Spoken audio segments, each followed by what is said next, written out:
Hi guys, tonight we step into a world that feels both distant and quietly familiar. A time before cities, before roads, before the steady glow of electric light. You find yourself standing in an open landscape beneath a vast sky, where the air carries the soft scent of earth and distant grass, and the only sounds are the gentle movement of wind and the quiet rustle of life continuing at its own pace. So before you get comfortable, take a moment to like the video and subscribe, but only if you genuinely enjoy what I do here. And if you feel like sharing, let me know where you are in the world and what time it is for you right now.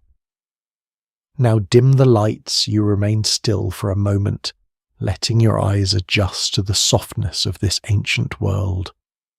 The light is gentle, not harsh, filtered through a sky that seems wider than anything you're used to.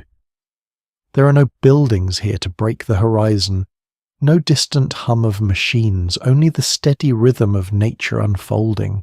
You begin to walk slowly across the land, your steps quiet against the ground. The earth beneath your feet feels firm but slightly uneven, dotted with patches of dry grass and scattered stones warmed faintly by the early light.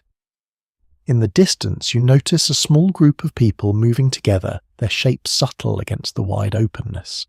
Before you move closer, it helps to understand where you are in time. This is a period long before written history, near the end of the last ice age, roughly 12,000 years ago. During this time, small groups of humans lived as hunter-gatherers, relying entirely on the land for survival.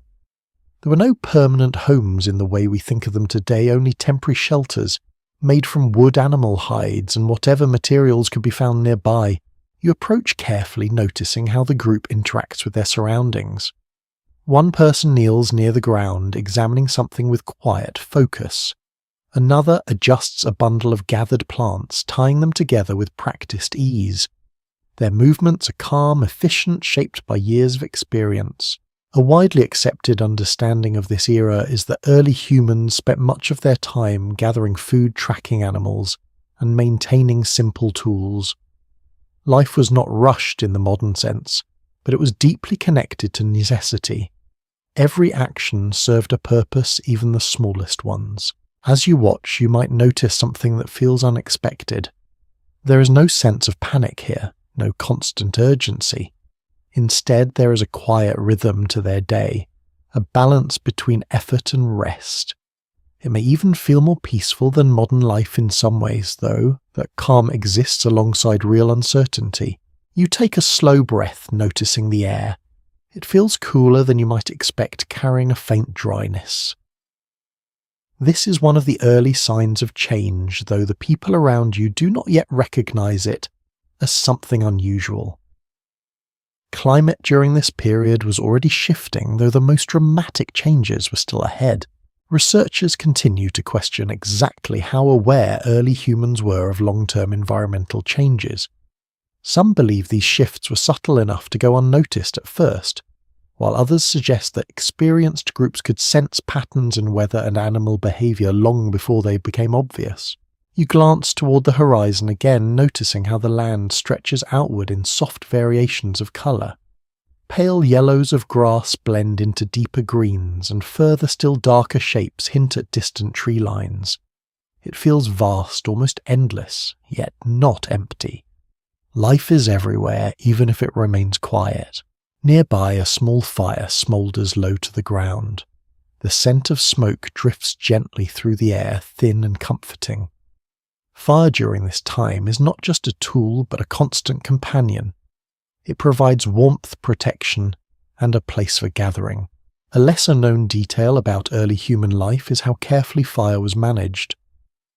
Maintaining a flame was not always easy, especially in changing weather conditions. Some groups carried embers with them when they moved, preserving the ability to relight fires without starting from scratch each time. You move a little closer, careful not to disturb the scene. The people sit together now, their posture relaxed. One of them begins to shape a small tool from stone, tapping it gently with another rock. The sound is soft but steady, a quiet rhythm that blends with the natural sounds around you. You might find yourself wondering how often they stop to think about the future. Did they imagine changes coming, or did each day simply unfold as it was without the need for distant plans? It is difficult to know. Historians still debate whether early humans focused primarily on immediate survival, or if they also developed longer-term strategies for dealing with environmental uncertainty. Evidence suggests a mix of both, with some groups adapting quickly, while others struggled when conditions shifted too far. You feel a slight breeze pass over your skin, cooler now than before. It is subtle, almost easy to ignore, but it lingers just long enough to be noticed. The sky above remains calm, yet something about the air feels different, as though the world is quietly preparing for change. In modern life, we often receive warnings through screens and forecast small alerts that tell us what is coming. Here there are no such signals. Only the land itself speaks, and it does so slowly in ways that require patience to understand. You continue walking, moving past the group as they settle into their quiet routine. The ground dips slightly ahead, leading toward a shallow valley where a narrow stream winds its way through the landscape. The sound of water reaches you before you see it clearly, a gentle, steady flow. Water sources like this were essential. Settlements, even temporary ones, often formed nearby. Access to fresh water shaped movement patterns, hunting routes, and daily life. You kneel beside the stream, watching the surface ripple softly. It reflects the pale light above, broken only by the occasional movement of small creatures beneath. Everything feels stable, predictable, as though it has always been this way. And yet beneath that calm, something larger is beginning to shift. The temperature, the air, the patterns of rain and drought, all of it is slowly changing. Not in dramatic bursts, not yet, but in quiet adjustments that will over time reshape the world entirely. You sit there for a moment longer, listening to the water, feeling the coolness in the air, noticing the faint scent of smoke still drifting from behind you. It is peaceful, almost reassuring, and that is what makes what comes next so remarkable. Because from a world that feels this steady, this grounded, a sudden disruption will emerge one that nearly resets the course of human history. For now, though, you remain here in the calm before that change, surrounded by a world that still holds together, unaware of how close it stands to transformation. You remain by the stream a little longer, letting the quiet settle more deeply around you. The gentle movement of water feels steady, almost reassuring, as if it has always been here and always will be. You dip your fingers into it, noticing how cool it feels against your skin, a small reminder that this world still carries the lingering breath of colder times. Slowly you rise and follow the narrow path that traces the edge of the water. The ground here is softer, slightly damp, and your steps leave faint impressions that fade as the earth settles back into place. The air carries a mix of scents, now fresh water, damp soil, and something faintly green like crushed leaves warming in the light. This is what daily life looks like for the people who live here. It is not rushed or structured by clocks, but it follows patterns shaped by the land itself. Morning brings movement. Light means visibility, safety, and opportunity. Food must be gathered, tools maintained, and the group kept together. You notice a few members of the group moving along the same path ahead of you. One carries a woven basket, its texture rough but carefully made. Another walks with a long wooden spear balanced easily in their hand. Their pace is unhurried but purposeful. To understand this moment more clearly, it helps to step back and consider the broader world they live in. Around 12,000 years ago, human populations were still relatively small and widely scattered. Groups often consisted of a few dozen individuals, sometimes less. They moved with the seasons, following animals, plants, and water sources.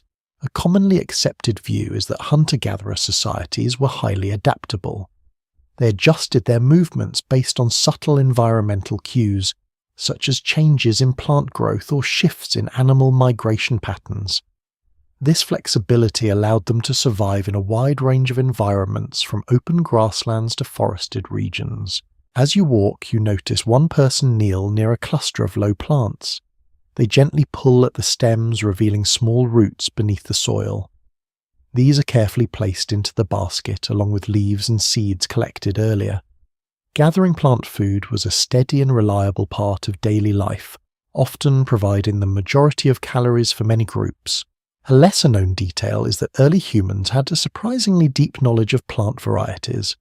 They understood which plants were edible, which were harmful, and even which could be used for simple remedies. This knowledge was passed down through generations, often through quiet observation and shared experience rather than formal teaching. You pause to watch as the group continues their work. There's very little spoken communication, yet everyone seems to understand what needs to be done. Movements are coordinated without instruction, shaped by familiarity and routine. You might wonder how decisions were made in groups like this. Who decided when to move, where to go, or what to prioritize? Scholars remain divided on this question. Some suggest that leadership was informal, with experienced individuals guiding decisions when needed. Others believe that choices were more collective, with group consensus playing an important role. It is likely that different groups followed different approaches depending on their environment and social structure. The sun rises a little higher now, though its warmth is still gentle. You feel it on your shoulders, soft rather than intense. The light reveals more detail in the landscape, small variations in colour and texture that were less visible before. In the distance you notice movement. A small group has spotted something further out across the open land. Their posture shifts, slightly more alert now. One raises a hand, signalling quietly to the others. Hunting is another essential part of life here, though it is far less predictable than gathering. Success is never guaranteed. It requires patient skill and an understanding of animal behaviour. You follow at a distance as a few individuals move cautiously toward the open plain. Their steps are slow, deliberate, avoiding sudden movements. The grass brushes lightly against their legs, creating a soft whispering sound that blends into the wind. A widely recognized fact is that early humans often relied on cooperative hunting strategies. Working together increased the chances of success, allowing them to target larger animals that would be impossible to hunt alone. As you watch, the group lowers themselves closer to the ground, using the natural shape of the land for cover. The animals ahead, small grazing creatures, remain unaware for now. Everything feels suspended in a quiet moment of anticipation. And yet even here something feels slightly off. The animals seem more restless than expected. They shift their positions more frequently, lifting their heads as if sensing something uncertain. One suddenly moves away from the group, followed by another. You notice this and it lingers in your thoughts. Researchers continue to question how early environmental changes influenced animal behaviour. Some evidence suggests that shifts in temperature and vegetation patterns cause disruptions in migration routes, leading to unusual and sometimes unpredictable movement among animal populations. The hunters hesitate. There is no frustration in their posture, only quiet adjustment. They do not rush forward. Instead, they watch, waiting to see how the situation unfolds. In modern life, we might feel the urge to act quickly to force an outcome. Here, patience is more valuable than speed. A missed opportunity is simply part of the rhythm. Eventually, the group eases back, allowing the animals to move on. There will be other chances. There always are, at least for now. You turn your attention back toward the stream and the gathering group. The day continues without urgency. Food has been collected. Water is nearby. The fire will be tended again later. And yet as you walk, you begin to notice more small details. The air, still cool, feels slightly drier than before. The ground in certain patches seems less soft. The plants, though still present, appear thinner in some areas. These are not dramatic changes. They're easy to overlook, especially when each day feels much like the last. But they are there, quietly accumulating. Some historians suggest that early humans may have experienced these shifts as a series of small adjustments, rather than a single dramatic event. Others argue that certain changes would have felt sudden and disruptive, particularly when they affected water sources or food availability. You pause again, looking out across the land. It still feels calm, still familiar. The people around you continue their routines, unaware that they are living at the edge of a turning point. In a way, this is what makes this moment so important. Because everything still works. The systems that support life are still intact. The patterns are still recognizable. The balance is not yet broken. And yet it is beginning to bend. You take a slow breath, letting the quiet settle once more. The sound of distant movement, the faint crackle of a fire being rebuilt, the soft rush of water, all of it blends into a steady, calming rhythm.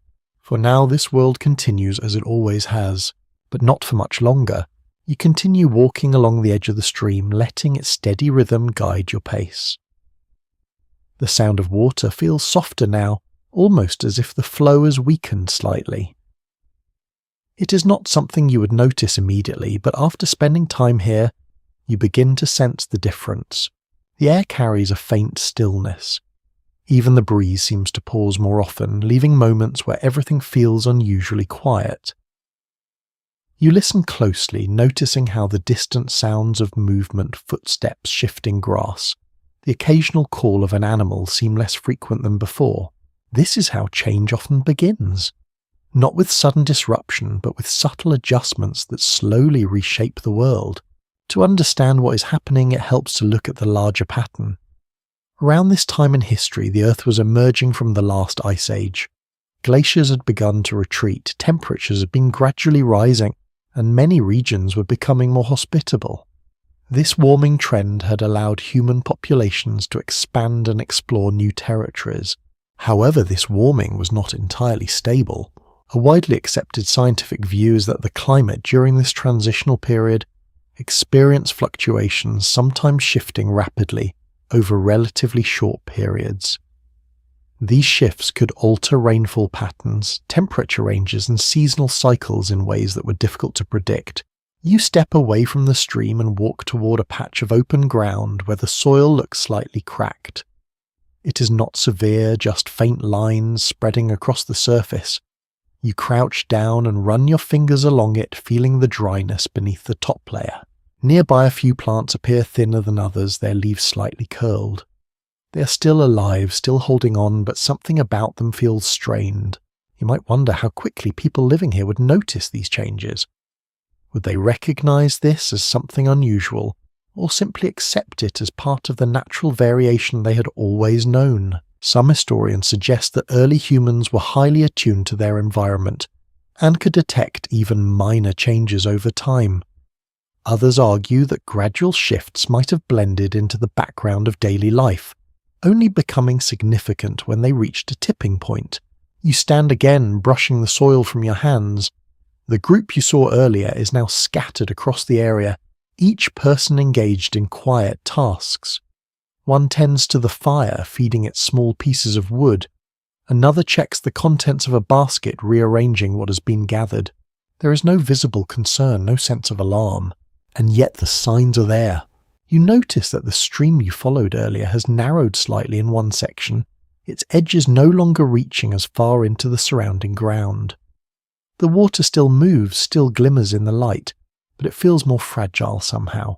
Water in a world like this is everything. A commonly accepted understanding is that access to reliable water sources shaped nearly every aspect of early human life. Camps were established near rivers and streams, and movement often followed the availability of water. Even small changes in water levels could have significant consequences. You walk a little further and come across a set of footprints near the edge of the stream. They're fresh, likely made not long ago. Alongside them you see the faint impressions of animal tracks, smaller and more scattered than expected. A lesser-known detail is that early humans often read the ground like a story. Tracks revealed not just presence but behavior. The spacing, depth and direction of footprints could indicate speed, weight, and even emotional state, whether an animal was calm, alert or fleeing. You trace one of the tracks lightly with your finger. The edges are less defined than you might expect, as if the ground is not holding its shape as firmly as before. Another small sign easy to overlook. In the distance, you hear a faint sound, something like a low rustle moving across the land. You look up and see a small group of animals shifting direction, moving away from an area that seems otherwise unchanged. It's not dramatic. They are not running. But there is a subtle urgency in their movement, a quiet decision to leave. researchers continue to question how animals respond to environmental stress before humans fully recognize it. Some evidence suggests that animals can detect changes in temperature, moisture, and even atmospheric conditions, earlier adjusting their behavior accordingly. You follow their movement with your eyes until they disappear into the distance. There is a feeling now, not of danger exactly, but of uncertainty. You return your attention to the group. One person stands near the stream looking at the water with a stillness that feels more focused than before. They dip a hand into it just as you did earlier, then pause for a moment longer than expected. Perhaps they notice it too. You might ask yourself, how do people respond when something changes slowly enough to be doubted, but steadily enough to matter? Scholars remain divided on this point. Some believe that early humans adjusted, gradually shifting their routines without fully understanding the cause. Others suggest that certain changes would have been recognized as unusual, prompting earlier movement or adaptation. The sun continues its slow climb, though its warmth remains gentle. The light spreads evenly across the land, revealing more of the subtle dryness in patches of soil, more of the thinning vegetation. In modern life, we often rely on data, numbers, and forecasts to understand change. Here, knowledge comes from observation, memory, and instinct. Patterns are not written down, but they are remembered, carried quietly within the group. You begin to walk again, moving away from the stream and toward a slightly elevated area. From here, the view opens wider, allowing you to see more of the surrounding land. It looks the same at first, endless calm, steady. But as you take your time, letting your eyes adjust, you begin to notice the differences. The green is not as deep in certain areas. The ground is more exposed in others. The movement of animals is less frequent, more scattered. None of it is dramatic. All of it is real. You take a slow breath, feeling the air settle in your chest. It still carries the quiet calm of this world, but beneath it there is something else now. Something that suggests change is no longer just beginning. It is underway. For the people here, life continues. They gather, they move, they rest. The rhythms that have guided them for generations still hold, at least for now, but the balance that supports those rhythms is shifting, and soon it will shift further. You stand there for a moment longer, taking in the landscape, the quiet, the subtle signs woven into everything around you. A world that still feels whole, a world that is slowly, quietly changing. You remain on the slight rise in the land, letting your gaze travel slowly across the horizon. From here, the world appears wide and steady, its surface stretched out in soft layers of colour and texture. The light has grown a little stronger, though it still feels gentle, as if held back by something unseen. A coolness lingers in the air that does not quite match the brightness above. You begin to walk again, descending from the higher ground and moving toward a more open stretch of land. The grass here is shorter, thinner, and you notice how it bends more easily under your steps. There is less resistance, less density, as though the land itself is slowly losing its fullness. To understand this moment, it helps to look further back in time, for thousands of years before this vast ice sheets covered large parts of the northern world. As the climate warmed, those glaciers retreated, releasing enormous amounts of water and reshaping landscapes across continents. Rivers formed, valleys opened, and new ecosystems began to emerge. This period of warming allowed many species, including humans, to expand into areas that had once been too cold to inhabit. Yet the warming did not continue in a smooth, uninterrupted line. Many researchers point to evidence showing that after a period of gradual warming, the climate experienced a sharp and unexpected return to colder conditions. This reversal, known today as part of the Younger Dryas period, brought temperatures down in a relatively short span of time. You feel that echo now. The warmth you might expect from the rising sun never fully settles. Instead, the air carries a faint chill that seems to persist no matter how long the light touches the ground. You rub your hands together gently, not out of discomfort, but out of quiet awareness. The temperature feels just slightly off, as though it belongs to a different season. Nearby, the group has begun to gather again. Some return from their tasks carrying what they have found. Others sit closer to the fire, feeding it small pieces of wood to keep it alive. Fire in moments like this becomes more than habit. it becomes reassurance. A well-established understanding is that during colder periods, fire played a central role not just in warmth, but in social structure. It created a focal point where people gathered shared food and passed on knowledge. The presence of fire extended the usable hours of the day and offered a sense of safety against the dark. You move closer, noticing how the smoke rises in a thin column before drifting sideways. The direction of the wind has shifted, slightly subtle but noticeable. It carries a cooler edge now, brushing lightly across your face. One person adjusts their clothing, pulling an animal hide more tightly around their shoulders. The texture looks thick and worn, shaped by repeated use. Another adds a few more branches to the fire, watching carefully as the flames respond. There is no urgency in their actions, only quiet adaptation. You sit nearby, feeling the warmth of the fire reach you in soft waves. It contrasts with the coolness of the air, creating a gentle balance that feels almost comforting. You might wonder how often conditions like this occurred in the past.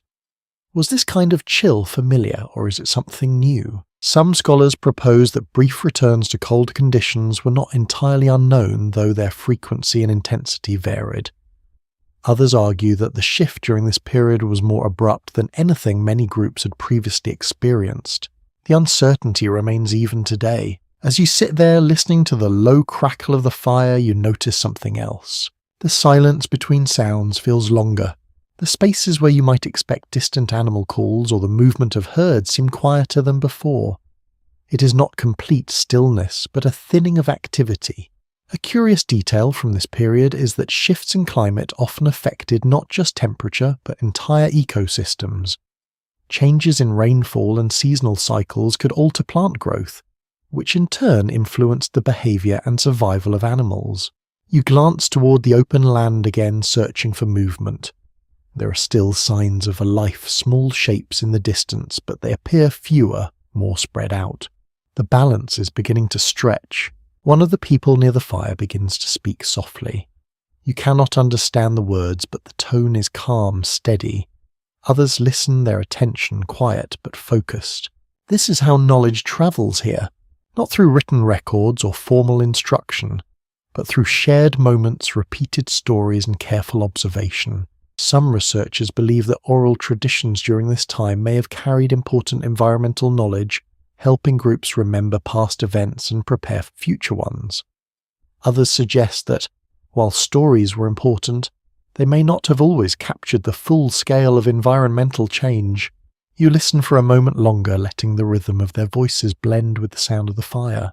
It feels grounding, and yet beyond this small circle of warmth, the world continues to shift. You stand again and take a few steps away, turning your attention back to the land. The sky above looks clear, almost too clear, with very few clouds drifting across it. The light spreads evenly, but it lacks a certain warmth, as though something in the atmosphere has changed. In modern times, we might measure temperature shifts with precise instruments. Here the difference is felt through the body, noticed in the way the air rests against the skin, in the way breath feels slightly cooler as it moves in and out. You inhale slowly, then exhale, watching as the faintest hint of your breath lingers in the air for just a moment before disappearing. Another small sign. You walk a little further, stopping near a patch of ground where the soil appears darker. You crouch down, touching it lightly. It feels firmer, less moist than it should be in a place so close to water. The patterns are becoming clearer now. Not obvious, but undeniable. You rise once more, looking back toward the group, then out across the land that stretches beyond them. Everything still holds together. The routines, the movements, the quiet rhythm of life. But the conditions that support that rhythm are no longer as stable as they once were. You take a final slow breath, letting the cool air settle within you. The echoes of the Ice Age, it seems, have not fully faded. They are returning gently at first, but steadily, and this time they will not pass unnoticed for long. You step away from the warmth of the fire, feeling the cool air wrap around you once again. The contrast is more noticeable now. What once felt like a gentle chill begins to linger, a little longer on your skin, settling into your hands, your face, the space between breaths. The group continues its quiet routine behind you, but your attention drifts outward, drawn back to the land itself. Something is changing more quickly now. You walk toward the stream again, following the same path as before. The ground feels slightly firmer beneath your feet, less yielding as though it has lost some of its moisture. When you reach the water, you pause. The surface still moves, but more slowly.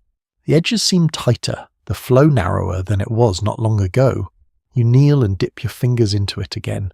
The cold feels sharper this time, not just cool, but biting in a way that makes you pull your hand back a little sooner than before.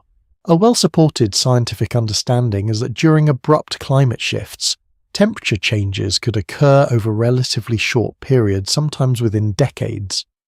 These changes were not evenly distributed, with some regions experiencing more dramatic effects than others. You stand again, scanning the area around you. The plants near the water appear slightly more brittle. Their colour is fading in places, small patches of pale yellow, interrupting what was once a deeper green. You might wonder how people living here would interpret these changes. Would they see them as temporary, just another variation in the seasons? Or would they begin to sense that something larger was unfolding? Some researchers suggest that early human groups likely responded first through behaviour rather than understanding. They adjusted movement patterns, changed hunting routes, and sought out more reliable sources of food and water without necessarily identifying a single cause. Others believe that repeated exposure to unusual conditions could have led to a growing awareness, even if it was expressed differently than modern scientific reasoning. You hear movement behind you and turn slightly. A few members of the group approach the stream carrying containers made from natural materials. They move with the same steady rhythm as before, but there is a subtle difference now. They pause longer. They look more closely. One of them crouches and touches the water just as you did. Their hand remains there for a moment, then lifts slowly. There is a quiet stillness in their posture, as though they are noticing something that does not quite match their expectations. You watch as they exchange a brief glance with another member of the group. No words are needed. The understanding, whatever it is, passes between them silently. A lesser-known observation about early human behaviour is how much communication occurred without speech. Small gestures, shared looks, and repeated patterns of action carried meaning that was deeply understood within the group. You step aside, giving them space, and continue along the edge of the stream. Further ahead, the water becomes even thinner, breaking into smaller channels that weave through exposed patches of earth. The sound shifts as well from a steady flow to a softer, more irregular trickle. Water once reliable is becoming uncertain.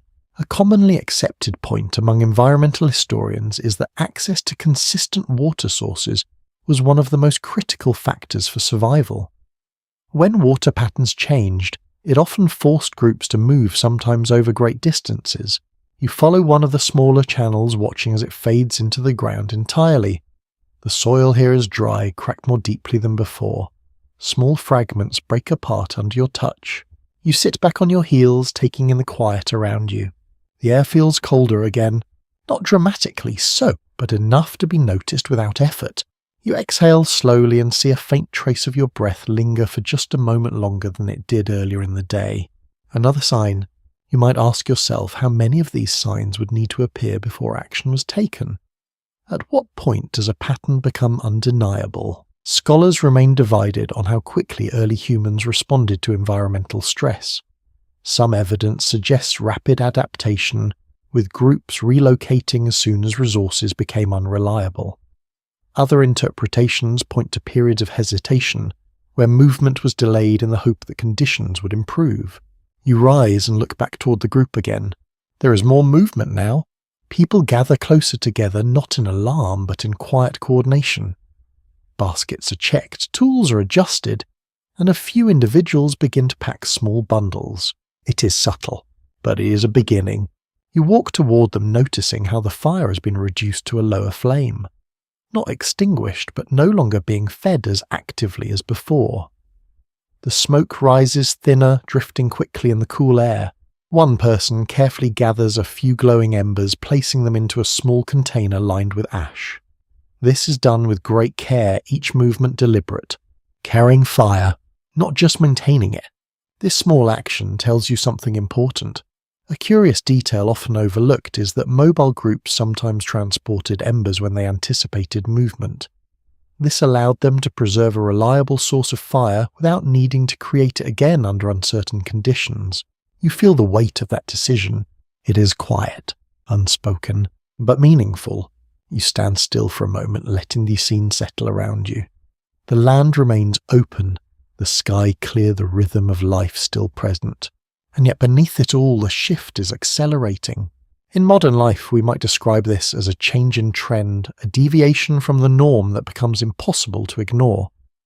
Here it is felt through the body, through repeated experience, through the growing need to adjust. You take a slow breath, noticing the way the air feels cooler as it enters your lungs. The warmth of earlier days is fading. The balance is tipping. What began as a subtle difference has become a pattern. And soon that pattern will demand action, for now you remain here standing between what was familiar and what is beginning to change, aware that the world you're walking through is no longer as stable as it once seemed. You linger near the group as their movements become more deliberate, more quietly organized than before. No one rushes, no one shows visible fear, yet there is a shared understanding settling in something that guides each action without needing to be spoken aloud. The air feels cooler again, not sharply, not suddenly, but enough that you notice it without trying. It rests along your skin, steady and persistent, as though it has decided to stay. You follow as a few individuals begin to move away from the stream, heading toward a stretch of land where the grass grows thinner and more widely spaced. The ground here feels firmer beneath your feet, less forgiving, and when you look closely, you see more of the earth exposed between the plants. The landscape is beginning to open.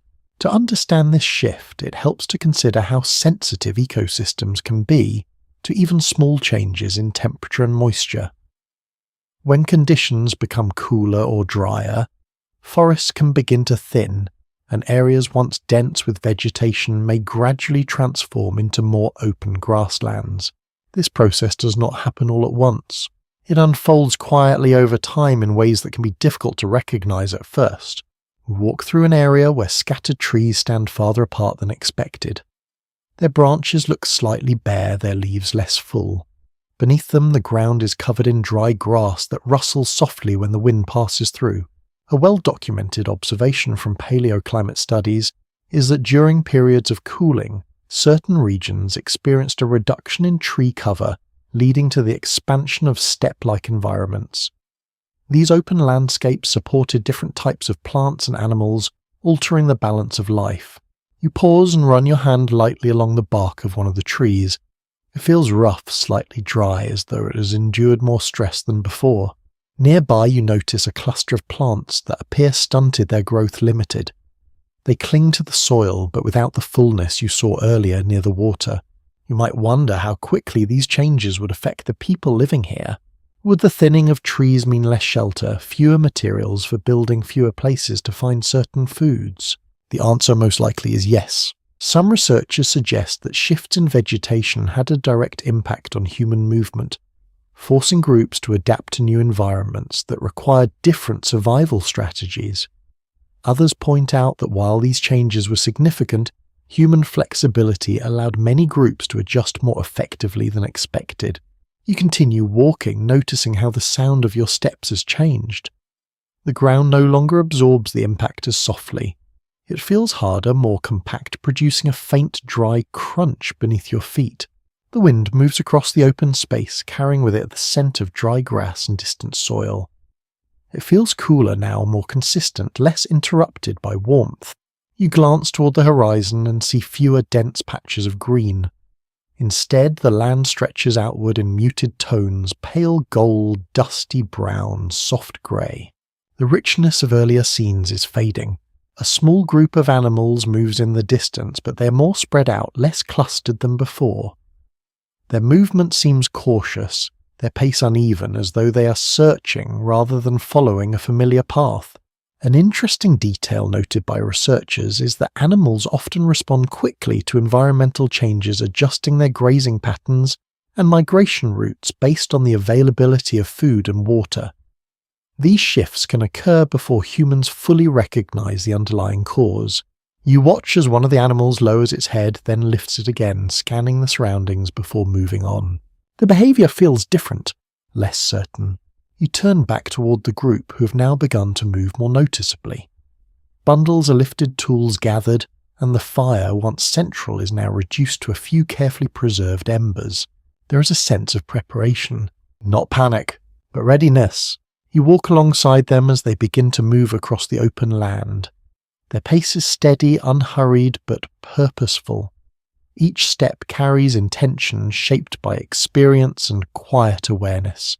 In modern life, we often rely on clear signals to tell us when to act. Here, the signals are subtle, woven into the environment itself. Acting too late could mean hardship.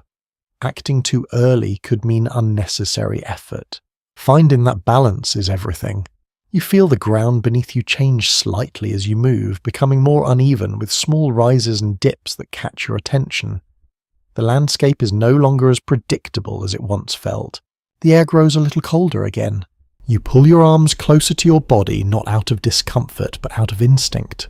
A thoughtful perspective from climate studies suggests that during transitional periods like this, temperature shifts could create feedback loops where cooling leads to changes in vegetation, which in turn affects moisture levels and further reinforces the cooling trend. The result is a gradual but persistent transformation. You look up at the sky. It remains clear, almost deceptively calm. There are no dark clouds, no obvious signs of disruption.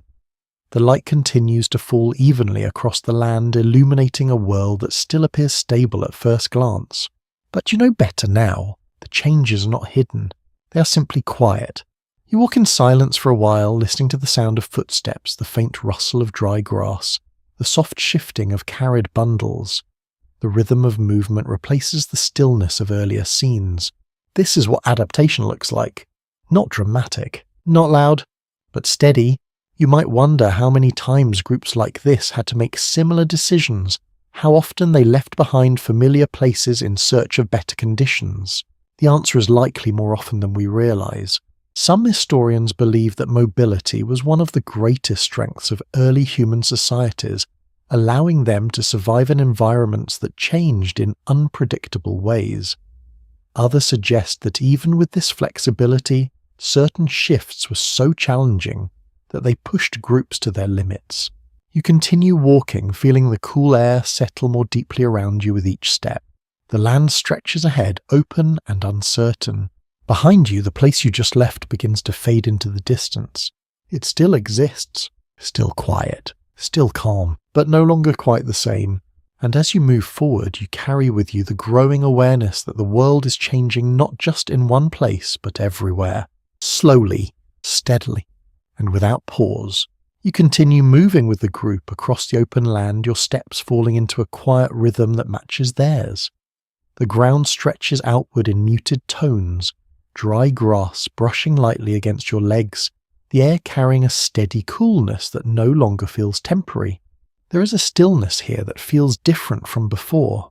Not peaceful exactly, more like something holding its breath.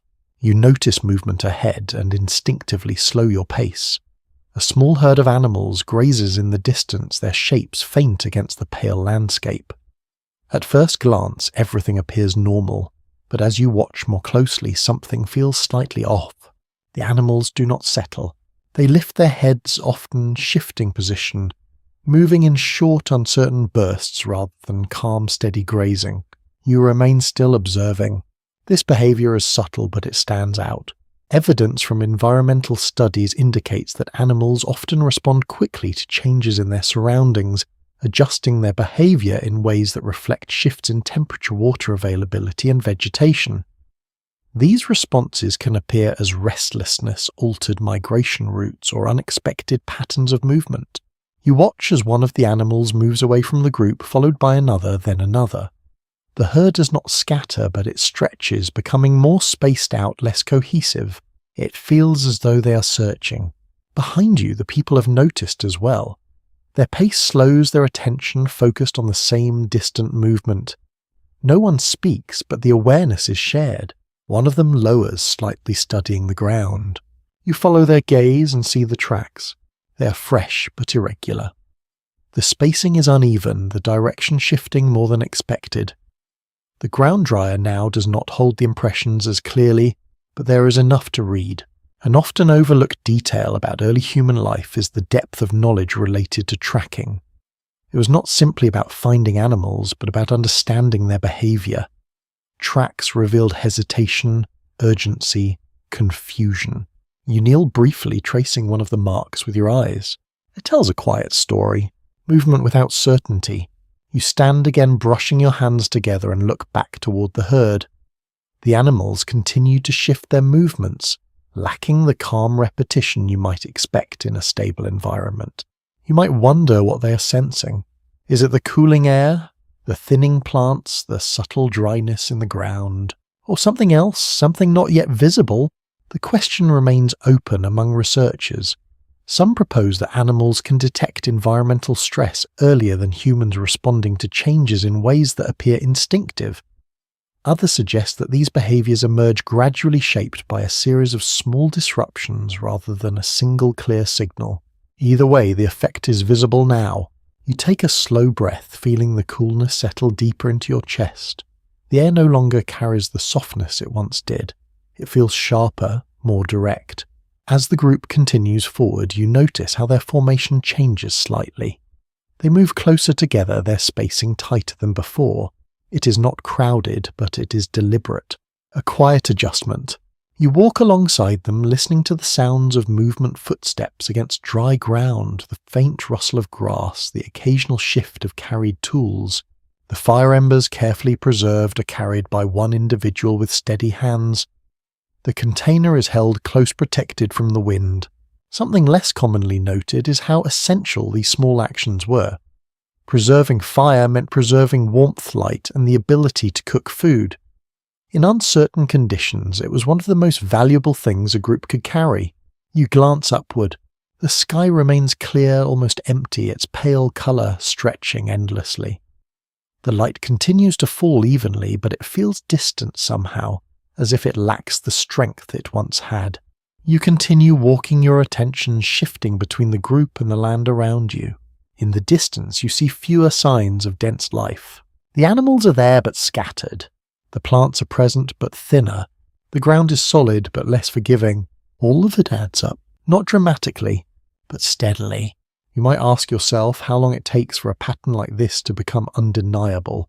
At what point does observation turn into action? Experts continue to disagree on how quickly early human groups responded to these kinds of changes. Some interpretations suggest rapid adaptation, with movement beginning as soon as resources became uncertain. Others propose that groups may have stayed longer, adjusting in place until conditions forced a more decisive shift. You look ahead and notice that the land dips slightly, forming a shallow basin. The group begins to angle toward it, perhaps hoping for water shelter, or simply a change in conditions. As you follow, the air grows cooler once again. Not sharply, but enough. You pull your arms closer, feeling the shift settle into your body. The basin comes into view and you pause at its edge. There is water here, but only a little. A small pool, shallow and still, its surface reflecting the pale sky above. You approach slowly, kneeling beside it. The water looks clear, but its edges are marked by drying earth. The boundary between wet and dry more defined than it should be. You dip your fingers into it. Cold, sharper than before. You withdraw your hand, letting the droplets fall back into the pool. Behind you, the group gathers, quietly observing the same thing. No words, only understanding. This place offers something, but not enough. You rise and step back, giving space as others approach. The decision will come soon. Not forced, but necessary. You take one last look at the pool, at the land around it, at the sky above. Everything still holds together, but only just. And as you turn to follow the group once more, you carry with you the quiet certainty that the patterns are no longer subtle. They are becoming clear, and they are leading somewhere uncertain. You move with the group as they leave the shallow basin behind the small pool of water, quickly fading from view. No one lingers there. It offered something, but not enough to justify staying. The decision feels quiet, almost instinctive, shaped by a shared understanding that this place cannot support them for long. The ground slopes gently downward as you walk, and the air grows cooler. in a way that now feels constant rather than passing. Each breath carries that same faint sharpness settling into your chest and remaining there. Ahead the land opens once more, and then you see it. A river, or at least what remains of one. You approach slowly, your steps instinctively quieter. From a distance it still appears substantial, a long winding shape cutting through the land. But as you draw closer, the illusion fades. The water is lower than it should be. The banks are exposed, stretching wider than expected, revealing layers of earth that were once hidden beneath the surface. The flow itself is uneven, stronger in some sections, almost still in others. You stop at the edge and look down. The water moves, but not with confidence. It hesitates. This is a place that once sustained life. Now it feels uncertain. Evidence from paleohydrology suggests that during abrupt climate shifts, river systems could change rapidly with reduced rainfall and lower temperatures altering both flow and stability. Rivers that had been reliable for generations could shrink, shift course, or even disappear entirely. You kneel and place your hand just above the surface, feeling the coolness rising from it. When you finally touch it, the cold feels deeper than before, not just a surface chill, but something that lingers in your skin. You pull your hand back slowly. Behind you, the group gathers again, their movements calm but focused. Some walk along the edge of the river, scanning its length. Others examine the ground, noting where the water once reached. An often overlooked detail is how early humans assessed water sources not just by presence, but by consistency. A river that fluctuated too much could not be relied upon even if it appeared full in a single moment. You walk along the bank, noticing the cracks forming in the exposed earth.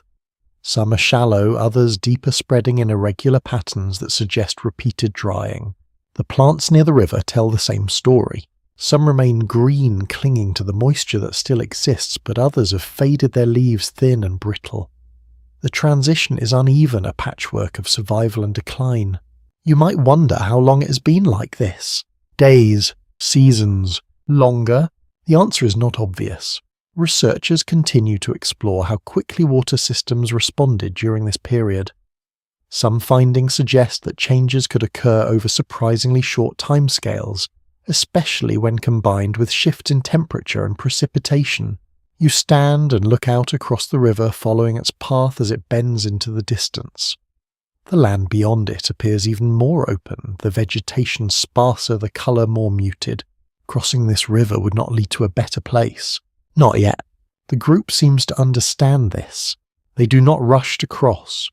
Instead, they move along the bank, searching for signs, deeper water, stronger flow, any indication that this river still holds stability somewhere along its course. You follow your steps, matching theirs. The sound of water is quieter here, reduced to a soft, uneven murmur. In places, it disappears entirely, replaced by silence. A small but revealing insight from environmental research is that sound itself can indicate the health of a water system. Strong continuous flow creates a steady rhythm, while weakened flow produces irregular broken sounds. You listen. The rhythm is broken. You pause again, looking down at a section where the river narrows sharply. The water here moves through a tight channel, its speed slightly increased but its volume clearly reduced. You crouch and examine the edges. The marks left by previous water levels are visible faint lines etched into the earth. They show where the river once reached higher, wider, stronger. It is not difficult to imagine, but it is no longer real. You stand slowly, letting your eyes adjust to the broader scene once more. The sky above remains unchanged, pale and open, offering no sign of what is happening below. There are no clouds gathering, no storms approaching, no visible cause for the shrinking water. In modern life, we might look for explanations in weather patterns, data models, long-term forecasts. Here there is only observation. And the observation is clear. The river is changing. You turn back toward the group. They have begun to gather more tightly now, their movements coordinated in a way that suggests a decision is forming. One person gestures slightly, indicating a direction along the river's path, perhaps where the land dips again, where water might still collect. Another adjusts the bundle they carry, securing it more firmly. The embers are still protected, held carefully, never set down. That detail remains constant.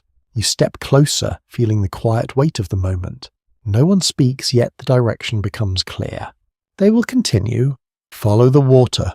Even as it fades, experts continue to discuss how critical rivers were in guiding early human movement. Many migration paths appear to follow ancient waterways, even those that no longer exist today. These routes were shaped not just by geography, but by necessity. You take one last look at the section of river beside you. The exposed banks, the uneven flow, the quiet broken sound. Then you turn and follow the group once more. The ground ahead looks dry, but not entirely lifeless.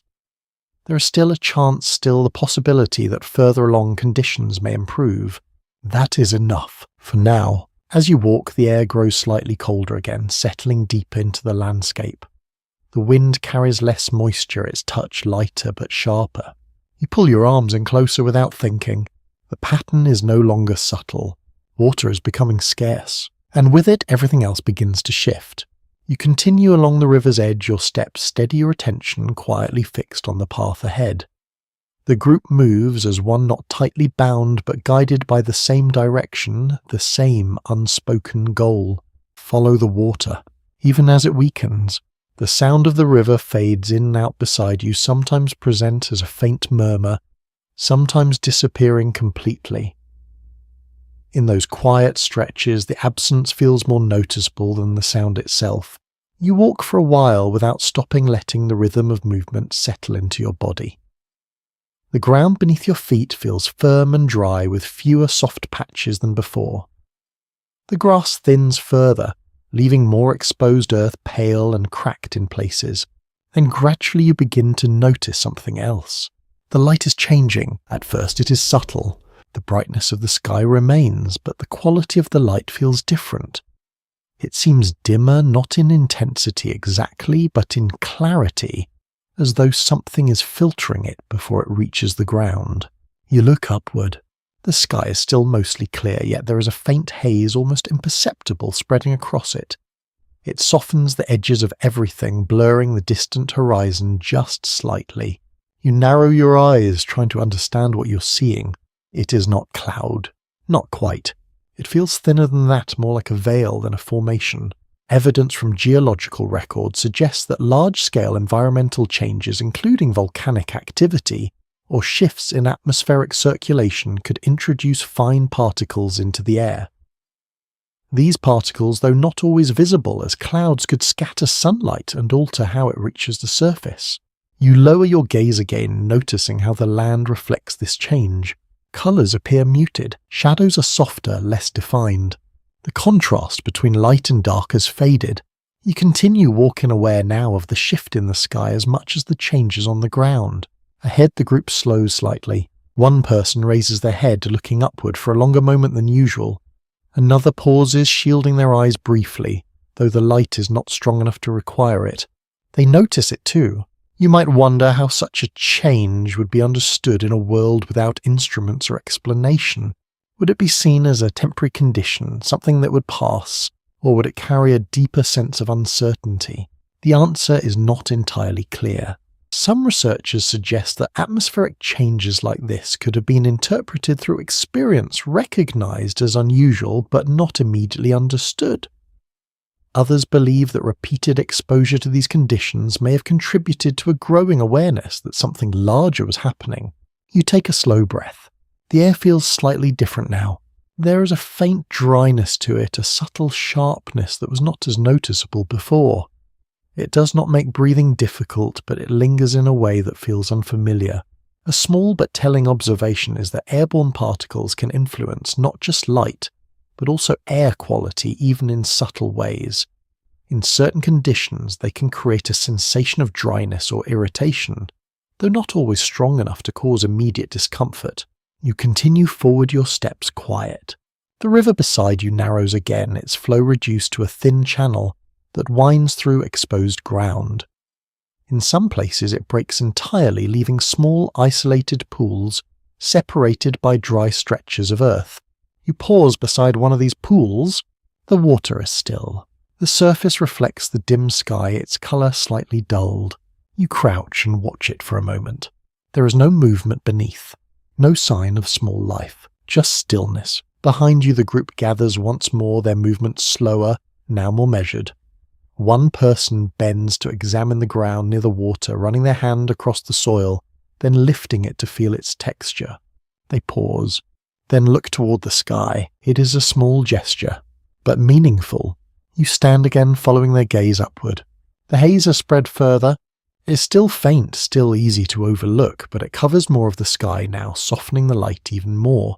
In modern times, we might recognize this as a sign of something distant yet powerful volcanic ash, carried across vast distances, or shifts in atmospheric patterns that alter the distribution of particles in the air. Here it is simply a change, unexplained, but felt.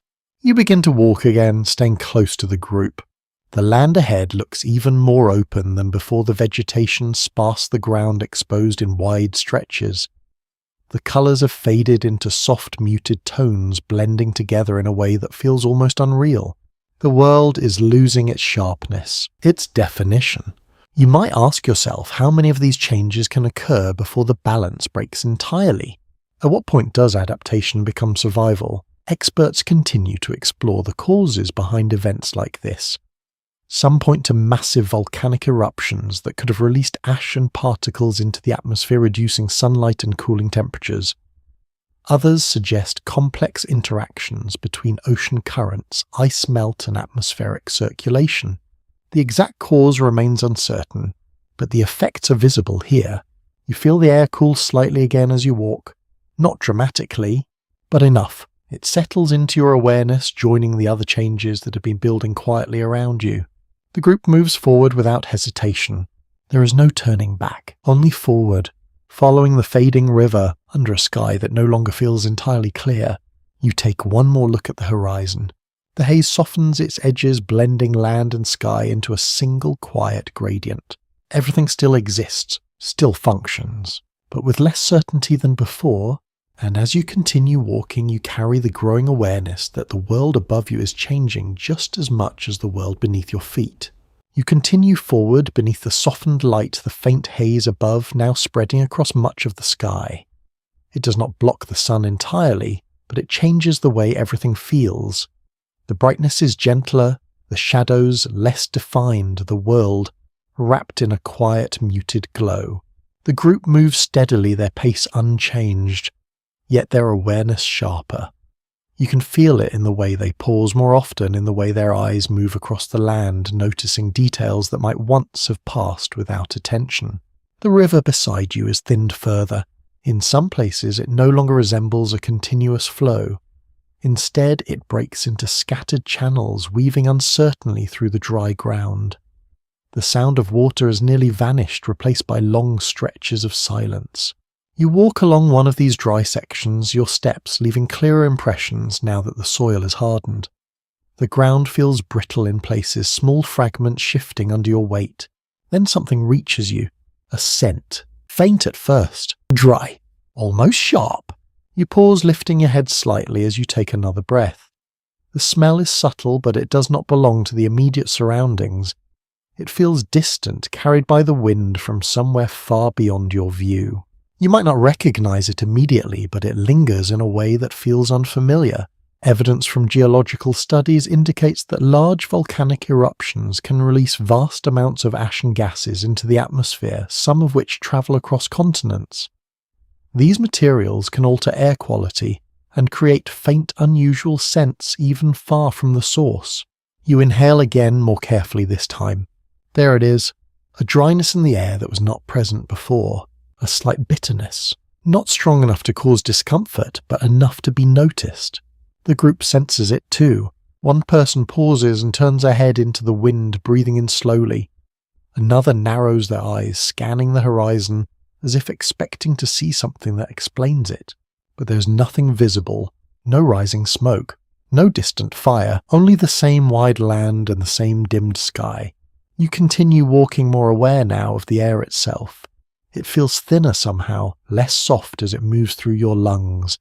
Each breath carries that faint dryness, that subtle sharpness. A small but meaningful insight is that airborne particles from volcanic activity can remain suspended for long periods, spreading across vast regions. These particles can reduce sunlight, cool temperatures, and affect ecosystems far from their origin. You look up again. The haze is thicker now, though still delicate, still easy to overlook if you are not paying attention.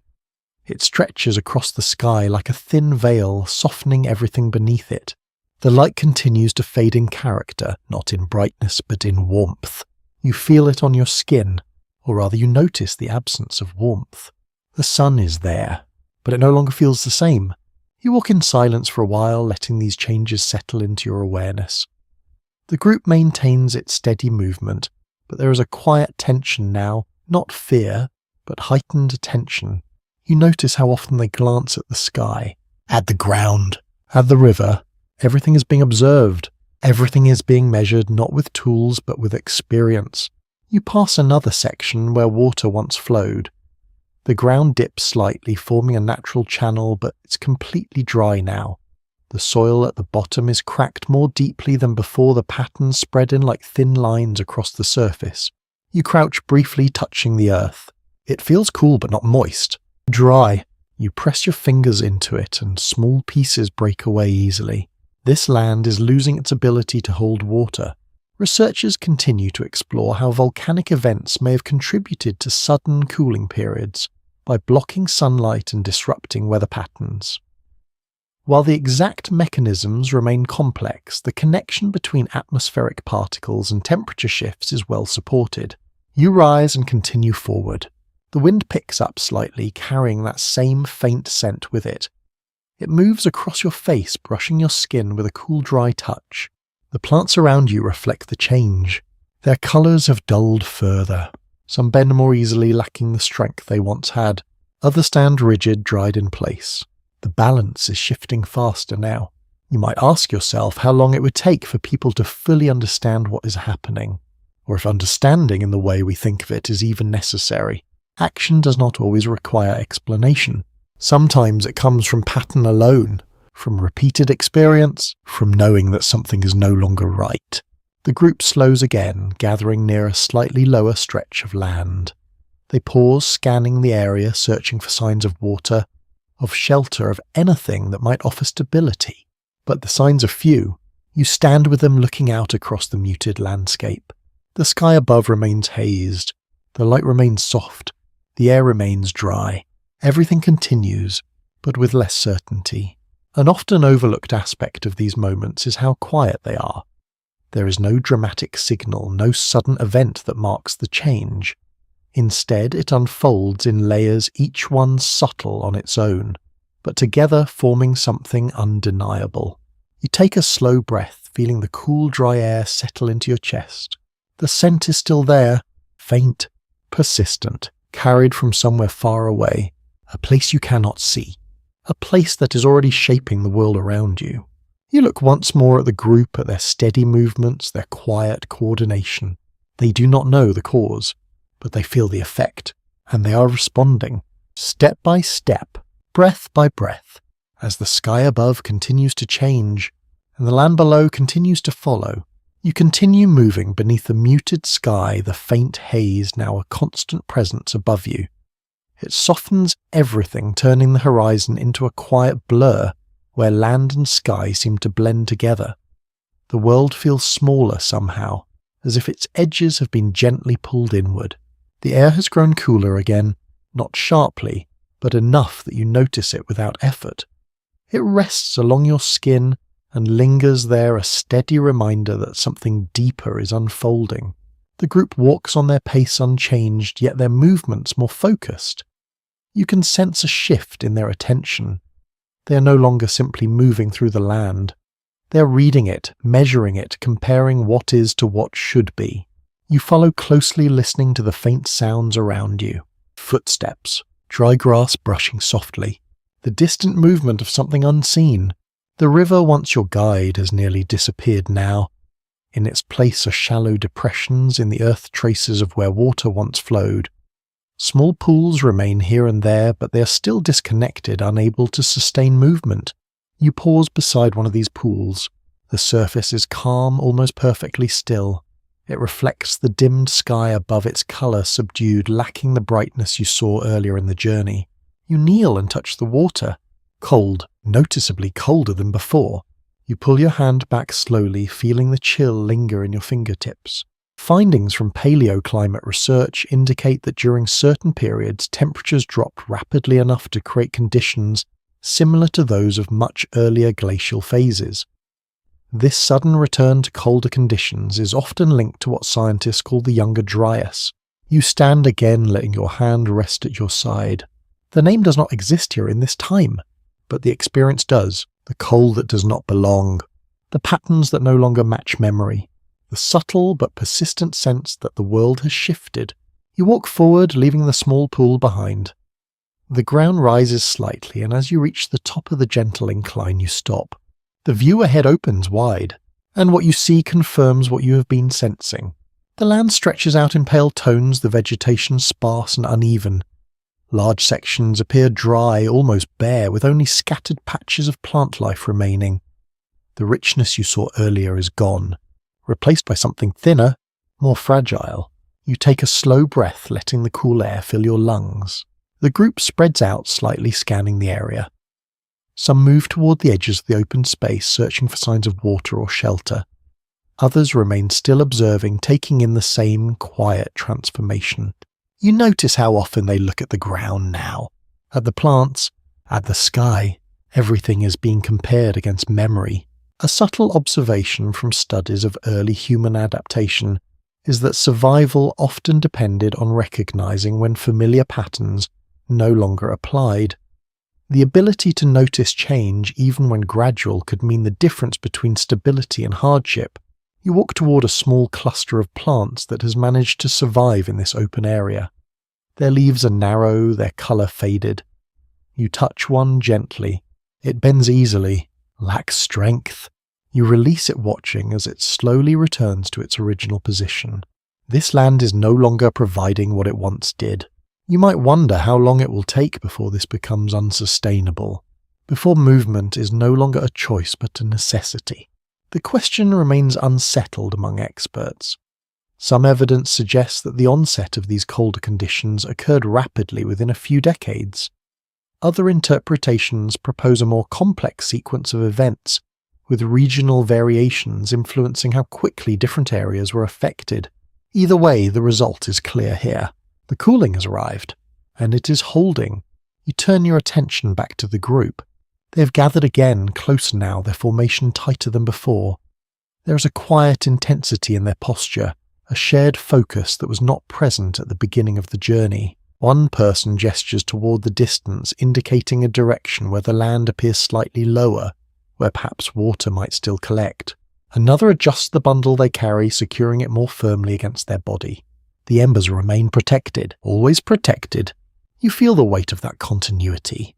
Even as everything else changes, you begin to walk again, following the group as they move toward the lower ground.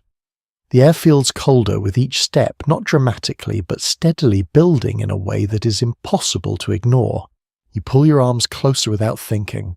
The wind brushes against your face, carrying that same faint dryness, that same distant scent you noticed earlier. It lingers, persistent, unexplained. You glance upward once more. The haze remains stretched thin across the sky, filtering the light in a way that feels unnatural. The sun is there, but it does not warm. You continue forward your steps, quiet, your attention fully present. This is no longer a subtle shift. It is a turning point. The warming that once opened this world is gone, replaced by a return to cold, a return that will reshape everything. You walk on feeling the ground beneath you, the air around you, the silence that has settled into the land. A world that once felt stable now feels uncertain. A world that once expanded now seems to contract.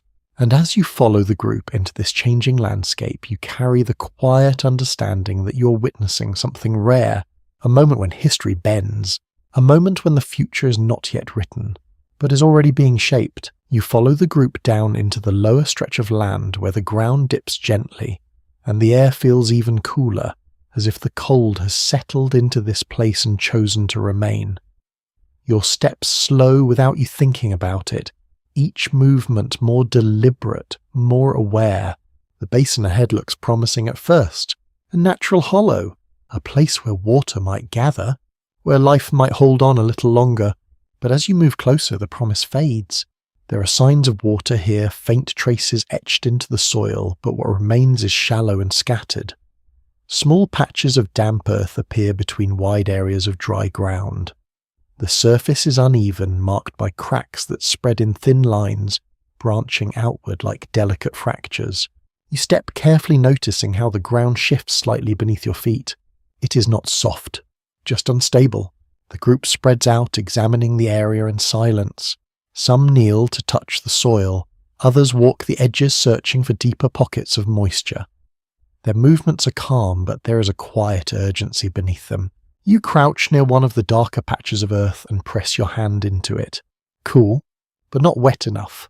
When you lift your hand, the soil clings only lightly before breaking apart. This place cannot sustain them. Research into ancient climate events shows that during abrupt cooling phases, shifts in precipitation patterns often led to inconsistent water availability. Areas that once held reliable moisture could become unpredictable, alternating between brief wet periods and extended dryness. You stand and look across the basin. It feels empty, not completely lifeless but diminished. The plants that remain are sparse and low to the ground, their growth limited, their colour subdued. They do not reach upward in the same way as before. Instead, they cling close to the earth as if conserving what little energy they have. You might wonder how many places like this the group has already passed, how many times they have paused, searched and moved on. A thoughtful observation from archaeological studies suggests that repeated environmental stress could force groups into a pattern of constant movement, reducing the time they could spend in any one place. This kind of instability made long-term settlement nearly impossible. You walk toward the center of the basin, where a small depression holds a thin layer of water. It is still, barely covering the ground beneath it. You kneel and watch the surface. There is no ripple. No movement, no sign of life. You dip your fingers into it and feel the cold again, sharper now, almost startling against your skin. You pull back slowly, letting the sensation linger. Behind you, one of the group stands very still, looking out across the basin. Their posture is different now, more fixed, more certain. A small but revealing detail about early human behaviour is how decisions often emerge from shared observation rather than spoken agreement. When enough signs aligned, action followed naturally. You rise and follow their gaze. There is nothing ahead, no dense vegetation, no visible water, only more open land stretching into the distance. The decision has already been made, without words, without ceremony. This place will be left behind. You feel it in the way the group begins to gather again, their movements efficient, practiced. Bundles are lifted, tools secured, and the small container of embers is checked once more, ensuring that it remains safe. Fire must travel with them. You step back as they begin to move, giving space as the formation shifts into motion again. Their direction changes slightly, angling away from the basin toward a higher stretch of land where the ground appears more stable. You follow. The air grows cooler as you climb, the wind more noticeable now, brushing against your face with a steady, dry touch. It carries no scent of moisture, no hint of rain, only that same faint sharpness. You take a slow breath and release it, watching as the faint trace of it lingers for a moment longer than it did earlier in the journey. Another quiet signal. The cooling is deepening. You reach the top of the rise and pause briefly, turning back to look at the basin. From here it appears even smaller, less significant, a shallow dip in the land that offers little to those who pass through it, and yet it is one more piece of the pattern, one more place that no longer provides. You turn forward again, continuing with the group. The land ahead is open, the colours muted, the vegetation thin and scattered. The sky above remains hazed, the light soft and distant. Everything feels quieter, even the wind, even your own movement. You might ask yourself how long this can continue. How many more places like this exist ahead? How far the group will need to travel before they find stability again? The answer is uncertain.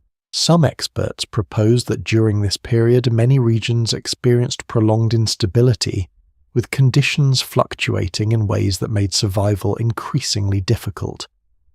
Others suggest that pockets of stability still existed, though they may have been difficult to find. You walk on feeling the steady rhythm of movement return, step by step, breath by breath. The group does not stop again. Not here, not now. There is nothing left to search for in this place, only the memory of what it once offered, and the growing understanding that the world is no longer predictable. As you move forward, you carry that understanding with you, a quiet awareness that each decision matters more now, that each step must be guided not by habit but by change, and that somewhere ahead the land must offer something better, because if it does not, the journey will only become harder. You move forward with the group across the open land, leaving the shallow basin behind as it fades into memory. The ground stretches out in muted tones, dry grass whispering softly underfoot, the air carrying that steady coolness that now feels like a constant companion. The sky remains dimmed, its pale light filtered through the thin veil above.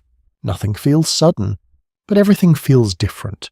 After some time, you begin to notice a shift in the group's movement. It is not dramatic, not something you would see all at once. Instead, it unfolds gradually like a pattern forming over time. They are no longer as tightly gathered. At first, the spacing between individuals grows slightly, just enough to notice if you're paying attention. Then slowly that distance increases. Small clusters begin to form, each moving in the same direction, but with a subtle separation between them. You walk alongside one of these clusters, feeling the quiet change. This is not confusion. It is not disorder. It is adjustment. Research in human behavioral patterns suggests that when resources become scarce, groups often begin to divide into smaller units. This reduces pressure on any single area and increases the chances that at least some members will find more stable conditions. You glance behind you. Another cluster moves further to the left, angling slightly away from your path. Ahead, a few individuals drift toward a different direction, though still loosely aligned with the others. No one calls out. No one signals for them to return. The separation is accepted. You might wonder how decisions like this are made without clear instruction. A subtle insight from anthropological studies is that early human groups often relied on shared awareness, rather than formal leadership. When conditions changed, individuals or small groups could act on their own understanding, creating a natural form of division that benefited the larger population. You slow your pace slightly, watching as the distance between groups becomes more noticeable. It feels quiet, but meaningful. You continue walking with the cluster you're closest to. Their pace remains steady, their movements calm, yet there is a quiet focus in the way they scan the land, in the way they adjust their direction based on small details. The environment continues to reflect the change. The ground is drier here, more consistently so. The patches of green that once broke up the landscape are fewer, replaced by wider stretches of exposed earth. The plants that remain are smaller, closer to the ground, conserving what little moisture they can. You kneel briefly beside one of them, touching its leaves. They feel thin, fragile. You release them gently and stand again. The air feels colder now, settling into your skin with a steady persistence. It no longer comes and goes, it stays. You take a slow breath and notice how the dryness lingers slightly in your throat, a faint sensation that was not present before. Ahead, one of the individuals pauses, looking out across the land. Their posture is still, their attention fixed on something in the distance. You follow their gaze. There is movement. Another group, not animals, people. A small cluster moving in a different direction, their figures faint against the pale ground. They do not approach. They do not signal. They continue on their path, separate, self-contained. This is something less commonly discussed when thinking about early human life. Encounters between groups were not always frequent, and when they occurred, they did not always lead to interaction. Distance, caution, and uncertainty often shape these moments. You watch for a while as the distant group moves further away, their shapes gradually blending into the horizon. Then you turn back and continue walking. The cluster you are with adjusts its path, slightly angling away from where the other group had been. Not out of fear, but out of instinct, maintaining space, maintaining independence. You might ask yourself whether this kind of separation helps or harms survival. Interpretations vary among researchers. Some suggest that dividing into smaller groups increased resilience, allowing populations to spread risk across a wider area. Others propose that separation could reduce cooperation, and shared knowledge making survival more difficult in harsh conditions. Here in this moment it simply happens. Naturally, quietly. You walk for a long stretch without stopping the rhythm of movement becoming steady once again. The land rises and falls gently beneath your feet, offering no clear direction, no obvious sign of improvement. The sky remains the same, dimmed, soft, unchanging. The wind moves across the open space carrying that same dry edge brushing lightly against your face. You pull your arms closer, not out of discomfort, but out of quiet awareness. The cooling continues. You glance back once more. The basin is gone. The larger group has scattered into smaller lines, each moving along its own path, yet all shaped by the same need. To find something more stable, something more certain, you turn forward again. The path ahead is open, uncertain and quiet. And as you walk, you begin to understand that this change is not just affecting the land. It is reshaping the people within it, their movements, their decisions, their connections to one another.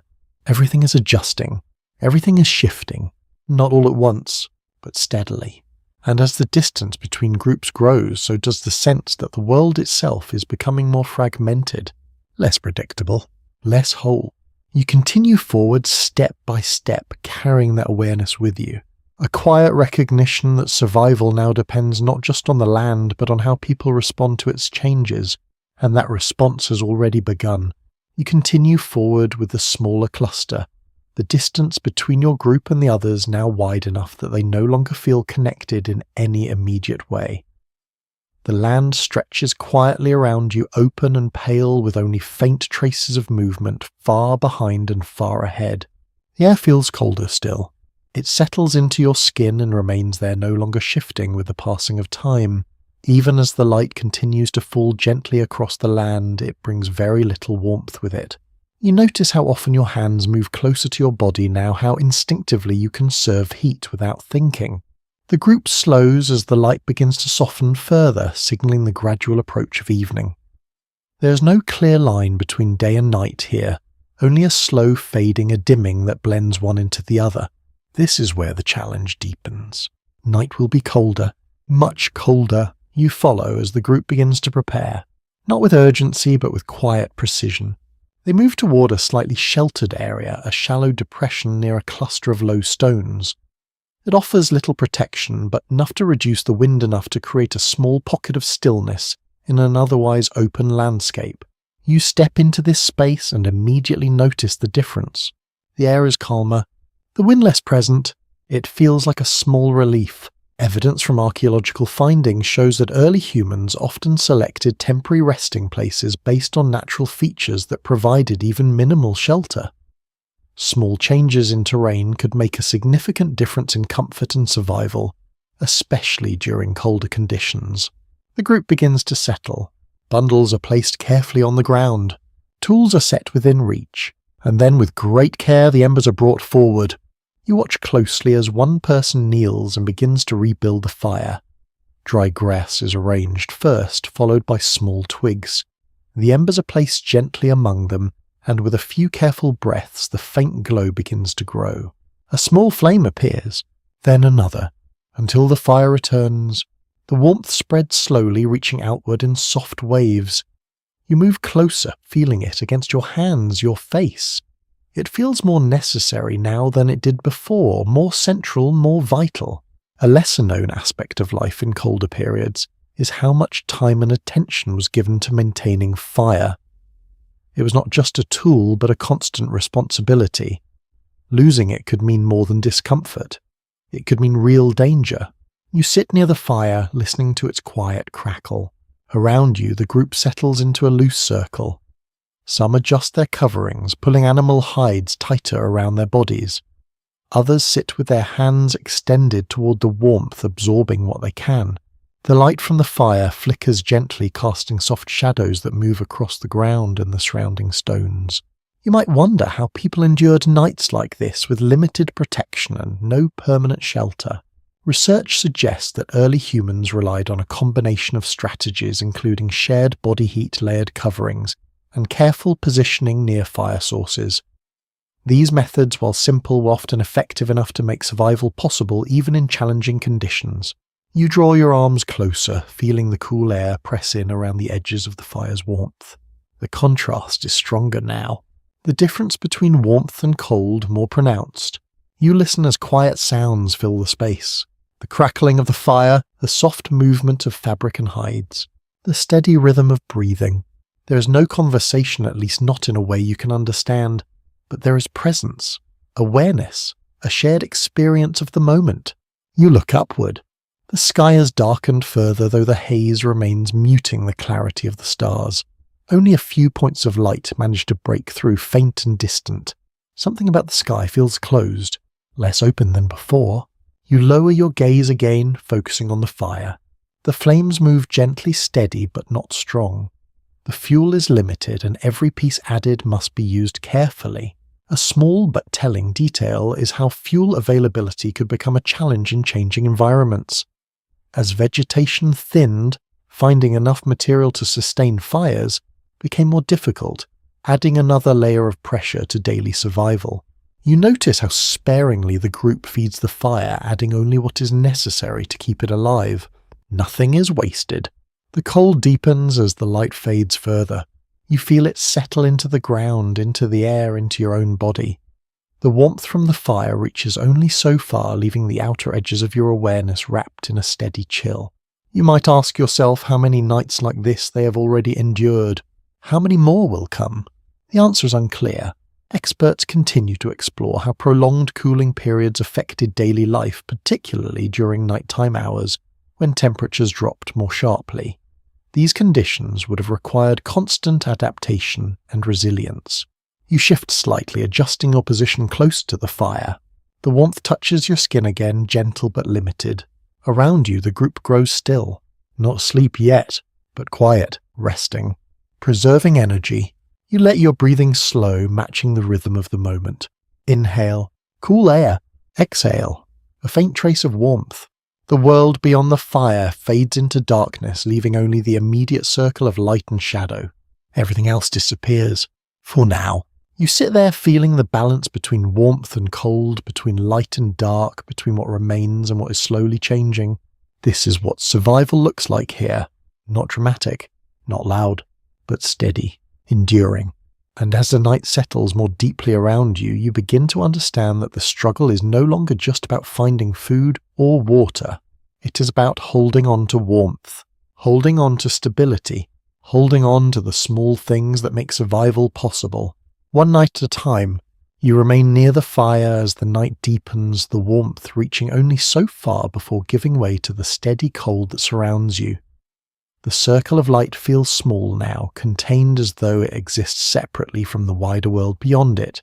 The group rests in quiet stillness. Some lie close to the ground, wrapped in hides. Others sit upright, their posture relaxed but alert, conserving energy while staying aware of their surroundings. You shift slightly, adjusting your position, feeling the ground beneath you. It is firm and cool, lacking the softness you might expect. The dryness you noticed during the day has settled into the earth, making even rest feel different. You take a slow breath. The air feels colder at night, sharper. It moves through your lungs with a faint bite that lingers just a little longer. This is where adaptation becomes essential.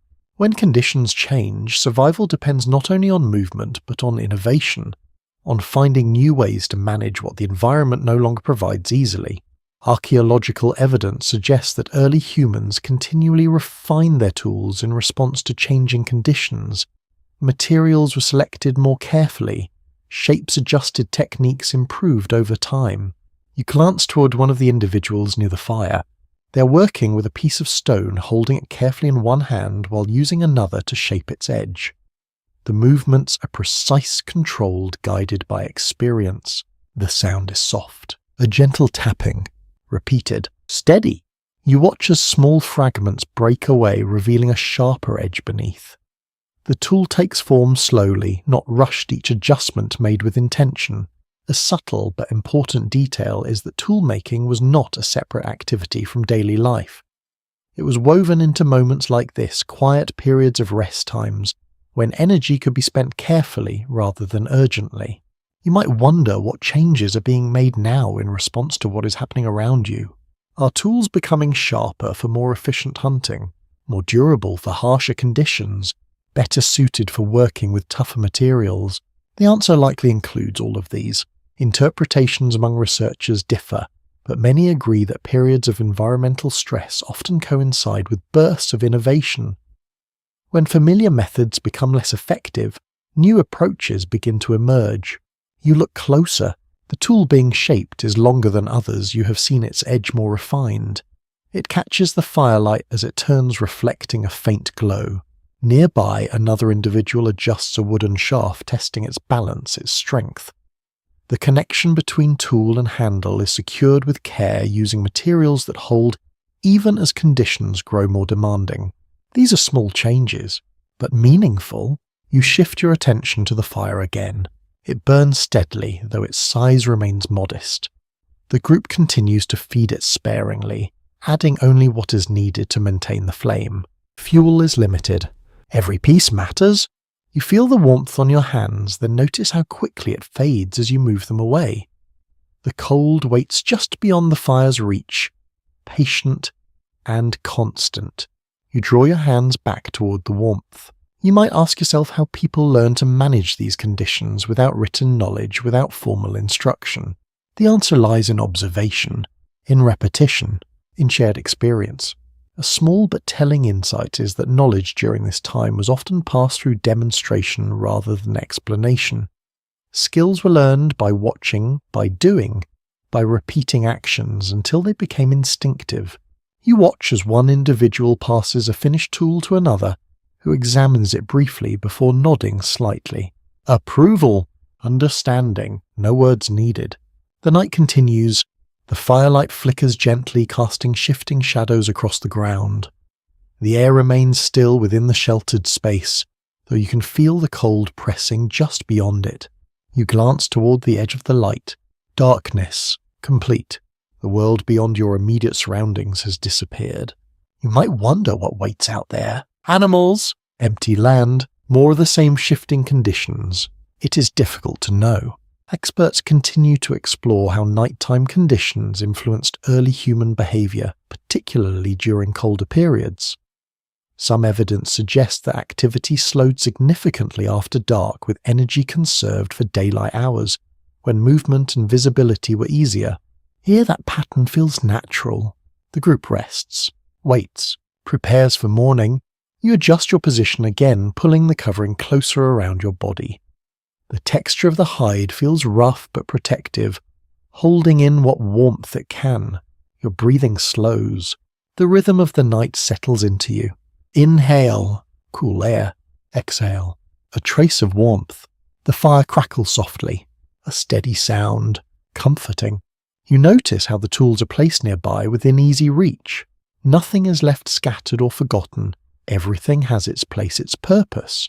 This is what adaptation looks like in quiet moments. Not dramatic, not sudden, but constant. Small improvements, careful choices, a steady refinement of what is needed to survive. You let your gaze soften, focusing on the firelight as it moves. The world has changed. The land, the air, the patterns of life, and in response the people within it are changing too. Their tools, their habits, their awareness. Everything is adjusting, slowly, steadily. As the night deepens around you, the cold settles in, further pressing gently but persistently against the edges of the fire's warmth. And you begin to understand that survival here is not about a single moment of action. It is about continuous adaptation, a quiet ongoing process, shaped by every small decision, every careful movement, every tool shaped in the flickering light. You wake slowly, not from a sudden movement, but from a gradual awareness returning to your body. The warmth of the fire has faded, reduced to a low glow, and the cold has settled in more deeply during the night. It rests along your skin in your hands, in the quiet stiffness of your limbs. You open your eyes. The light is faint. Morning has arrived, but softly, without brightness. The haze still covers the sky, muting the first light of day. It spreads gently across the land, revealing shapes without fully illuminating them. You remain still for a moment, listening. The fire crackles quietly as someone nearby adds a small piece of fuel, coaxing the embers back into flame. The sound feels grounding, familiar. Around you, the group begins to stir. Slow movements, careful adjustments, the quiet transition from rest to wakefulness. You sit up, pulling the covering closer around your shoulders as the cool air brushes against you. It feels colder than the morning before, not dramatically, but enough to notice without question. The pattern continues. You look toward the sky again. The haze remains, unbroken. The light it allows through is soft and diffused, lacking the warmth that once accompanied it. The sun rises, but it does not feel present in the same way. You stand slowly, your feet meeting the firm ground. The dryness has not eased overnight. If anything, it feels more pronounced, the earth holding less of the softness it once did. A body of research suggests that during extended cooling periods, overnight temperatures could drop significantly, especially in open landscapes with limited vegetation. This would make mornings particularly cold, requiring time and effort just to regain warmth. You move closer to the fire, extending your hands toward it. The heat reaches you in gentle waves, slowly easing the cold that has settled in. Nearby, someone is preparing a small portion of gathered food, carefully dividing it. The quantities are modest, measured nothing extra. You might wonder how food availability is changing alongside everything else. The answer, like much of this world now, is gradual. A small but revealing point is that environmental shifts often affect plant growth first, which then influences animal populations. As vegetation becomes less abundant, the entire chain of life begins to adjust. You watch as the group shares what they have. There is no waste, no excess, only what is needed. You take a slow breath, noticing again the faint dryness in the air. It lingers slightly in your throat, a subtle reminder of the changes above and around you. As the group prepares to move, you notice how their actions have become more refined, faster, more efficient. There is less hesitation now, less time spent deciding what to do. The patterns have been established through repetition, through experience. They know what is required. You follow as they begin to leave the sheltered space, stepping back into the open land. The wind greets you immediately, cooler and more constant than before. It carries that same faint scent, barely noticeable, yet persistent. You walk alongside them, your pace steady. The land ahead looks much like it did the day before. Open! Muted, sparse, and yet it feels different. The changes are no longer something you are trying to notice. They are simply there. You pass through an area where the ground shows deeper cracks than before, the pattern spreading wider, the soil breaking apart more easily underfoot. Each step produces a faint dry sound. You look down, observing the details. The earth is losing cohesion, losing its ability to hold together. Research points to the idea that repeated cycles of drying and cooling can alter soil structure, making it less capable of retaining moisture. Over time, this contributes to further instability in plant life and water systems. You continue forward, scanning the horizon. There is movement. Animals again, but fewer, more scattered, their paths less defined. You slow slightly, watching them from a distance. They move without the calm certainty you saw earlier in the journey. Their direction shifts more often, their spacing uneven. Something not widely recognized is how sensitive animal behavior can be to environmental stress. Even subtle changes in temperature or vegetation can lead to noticeable differences in movement and grouping. You walk on, leaving them behind. The group maintains its course, following a direction that seems guided by instinct and memory rather than visible markers. You might ask yourself how they choose where to go now. Without reliable water, without stable vegetation, without clear signs, the question remains unresolved. Some interpretations suggest that early humans relied heavily on memory of the landscape, returning to known areas that had once provided resources. Others propose that movement became more exploratory, during unstable periods guided by observation rather than certainty.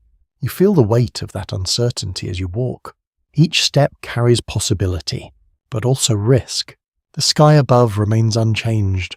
The haze stretches across it, softening the light, keeping the warmth at distance. You continue forward, your breathing steady, your awareness focused. The rhythm of movement returns, step by step. The cold air moving in and out of your lungs. The sound of dry ground beneath your feet. The quiet presence of the group around you. This is what adaptation becomes over time, not just reacting to change, but living within it, adjusting continuously, without pause. You take one more slow breath, letting it settle. The world is no longer what it was, but it has not stopped. It continues. And so do you. You move forward with the group as the pale morning stretches into a quiet, muted day. The rhythm of walking has become familiar now, almost steadying, as if each step helps you settle into this shifting world rather than resist it. The land ahead looks open and wide, but something about it feels emptier than before. You notice it gradually, first in the silence, then in the absence.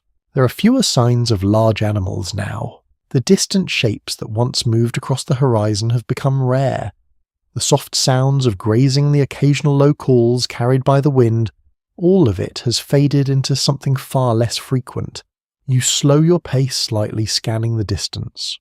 There is movement, but it is small. A few scattered animals moving without the cohesion you saw earlier. They do not form herds in the same way. They do not linger. They pass through. You stand still for a moment watching them. Their bodies look leaner, their steps more cautious, their presence more temporary. Findings from archaeological and fossil records suggest that during periods of rapid environmental change, many large animal species experience significant population declines. In some regions, entire groups of megafauna began to disappear. You begin to walk again, following the group as they continue forward. The absence becomes more noticeable the longer you move. Spaces that once held life now feel quiet. Open ground stretches further without interruption. The balance has shifted. You might wonder what caused these animals to vanish. Was it the changing climate, the loss of vegetation, the cold, or something else entirely? Interpretations differ among researchers. Some point to environmental stress as the primary factor, while others suggest that human hunting may have contributed to the decline. It is likely that multiple forces work together, each amplifying the effects of the other. You walk across a stretch of land where the ground dips slightly, revealing a scattering of bones. You slow. The shapes are unmistakable.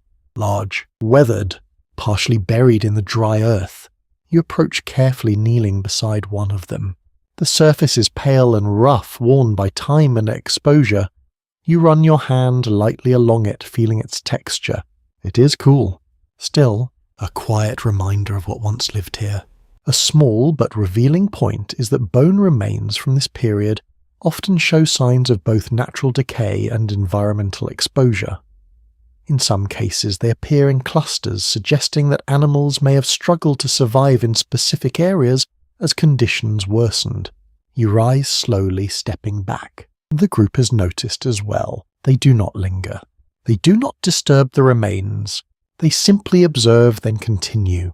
You follow, leaving the bones behind as the land stretches forward once more. The sky above remains unchanged, soft, dimmed, unyielding. The light it provides feels distant, almost disconnected from the ground. You continue walking, your attention shifting between the land and the subtle movements of the group. Their behavior has changed. They scan more often, pause more frequently, adjust direction with greater care. Every decision feels measured, every movement considered. Something not widely discussed is how the disappearance of large animals would have affected early human life beyond food. These animals influence the landscape itself, shaping vegetation patterns, creating pathways, and maintaining ecological balance. Without them, the environment changes in ways that are not immediately obvious, but deeply felt. You walk for a long stretch without seeing another large animal. Only small movements, small signs. The world feels quieter. You might ask yourself how this silence affects those who depend on it, how the absence of familiar patterns changes the way people move, the way they think. The answer is not clear. Experts continue to examine how the loss of megafauna influenced human adaptation, with some suggesting it pushed groups toward new strategies, including broader diets and increased mobility. You feel that shift here, in the way the group no longer looks for large herds, in the way they move without expectation of abundance, in the way they continue forward without stopping. You take a slow breath, feeling the cool air settle in your chest. The dryness lingers. The cold remains. The land continues to open. You glance back once more. The bones are no longer visible, only the empty stretch of ground where they lay. Then you turn forward again. The group moves on, and so do you. The disappearance is not sudden. It is not dramatic. It is gradual, quiet, but undeniable. A world that once supported large moving life is becoming something else. Something thinner. Something more fragile. You walk in silence, carrying that awareness with you. Each step feels steady, but the path ahead feels less certain. And as the space between signs of life continues to grow, you begin to understand that this change is not just about survival. It is about transformation, a reshaping of the world itself, and everything within it. You continue forward through the quiet landscape. The absence of large animals now something you no longer question but feel. It settles into the background of everything, like the dimmed light above or the steady coolness in the air. The group moves with purpose, though the pace remains calm. There is no rushing, only a quiet determination that shapes each step. You notice how often they adjust direction now, following subtle changes in the land rather than any clear path. You walk for a long time. The ground rises and falls gently, offering no obvious destination, only movement. Eventually the group slows. One person kneels examining the soil. Another scans the distance, searching for something not immediately visible. You follow their gaze. There is no water, no dense vegetation, only open land stretching outward. And yet they do not stop. They continue.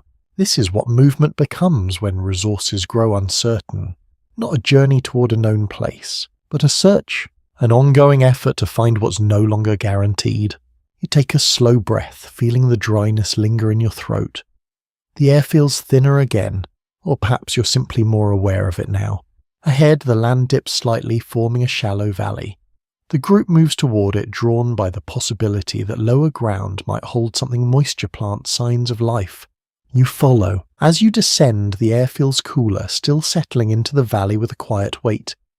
The ground here is darker in patches, hinting at past moisture, but as you step closer, the reality becomes clear. The soil is dry, cracked, only faint traces of what once was. You walk through the valley, your steps slow, your attention focused. There are signs of plant life, but they are sparse and scattered. Small clusters of edible plants appear here and there, clinging to the ground, their leaves thin but still alive. The group begins to gather, not in one place, but spread out, each person moving carefully, searching, collecting what little can be found. You join them, kneeling beside a small patch of plants. You examine them closely, noting their size, their colour, their condition. They are not abundant, but they are something. Evidence from subsistence studies indicates that during periods of environmental stress, early humans often expanded their diets, relying more heavily on a wider range of plant foods. When larger sources of nutrition became scarce, you reach down and gently pull one of the plants from the soil. Its roots are small but intact. You brush away the dirt and place it with the others. Nearby, someone does the same, and another. The process is slow, careful, measured. You might wonder how far this kind of gathering can sustain a group. How long before the effort outweighs the reward? Interpretations vary among experts. Some suggest that diversified diets allowed early humans to endure difficult periods more effectively. Others argue that nutritional stress may have increased, especially when high-calorie food sources became less available. You continue gathering, moving from one small cluster to the next. The work is quiet, repetitive, but necessary. The wind moves gently through the valley, carrying that same dry edge brushing against your skin. It does not bring relief, only a reminder of the conditions that shape everything here. After some time, the group begins to gather again. What has been collected is modest. Enough for now, but not enough to remain. You stand looking across the valley. It offered something, but not enough. You begin to move again, climbing out of the shallow dip and back onto the open land. The air shifts slightly as you rise, the cold spreading more evenly once again. The sky remains unchanged, soft, dimmed, distant. You walk in silence, your steps steady, your breathing slow. The rhythm returns, step by step. The land stretches ahead, still uncertain, still shifting. You glance at the others. Their movements are calm, but there is a quiet weight to them now, a sense of effort that was not as present before. Everything requires more energy, more time, more attention. A subtle insight from anthropological research is that as resources become scarce, the daily effort required for survival increases. Tasks that were once routine become more demanding, leaving less time for rest. You feel that here, in the length of the walk, in the careful gathering, in the steady movement that never quite leads to abundance. You take a slow breath. The air feels cool, dry, consistent. You continue forward, carrying what you have gathered, following the group as they move across the land once more. There is no clear destination, only the next step, the next possibility, the next chance. And as you walk, you begin to understand that survival here is no longer about finding plenty. It is about finding enough. Enough to continue, enough to move forward, enough to endure. You continue across the open land, your steps steady, your breathing. Calm the rhythm of movement, now something that feels almost natural. The world around you remains quiet and subdued, the colours soft, the light filtered the air cool and dry. And yet, after so many signs of loss, something begins to shift. It is not obvious at first, not something you notice all at once, but it is there. You feel it before you see it. A slight difference in the air, a faint softness returning to it, almost too subtle to trust. You slow your pace, becoming more aware of your surroundings. The ground beneath your feet feels just a little less brittle in certain places. Not everywhere, but in patches, small areas, where the soil holds together more firmly. You glance downward, observing closely. There is a hint of moisture here. Not enough to change everything, but enough to notice. You continue walking, your attention sharpening. Ahead, the land dips slightly again, and this time, as you approach, you notice something different. Green, faint, scattered, but present. Small clusters of plants rise from the ground, their colour deeper than what you've seen in some time. Their leaves are still thin, still modest, but they hold a quiet strength that feels new.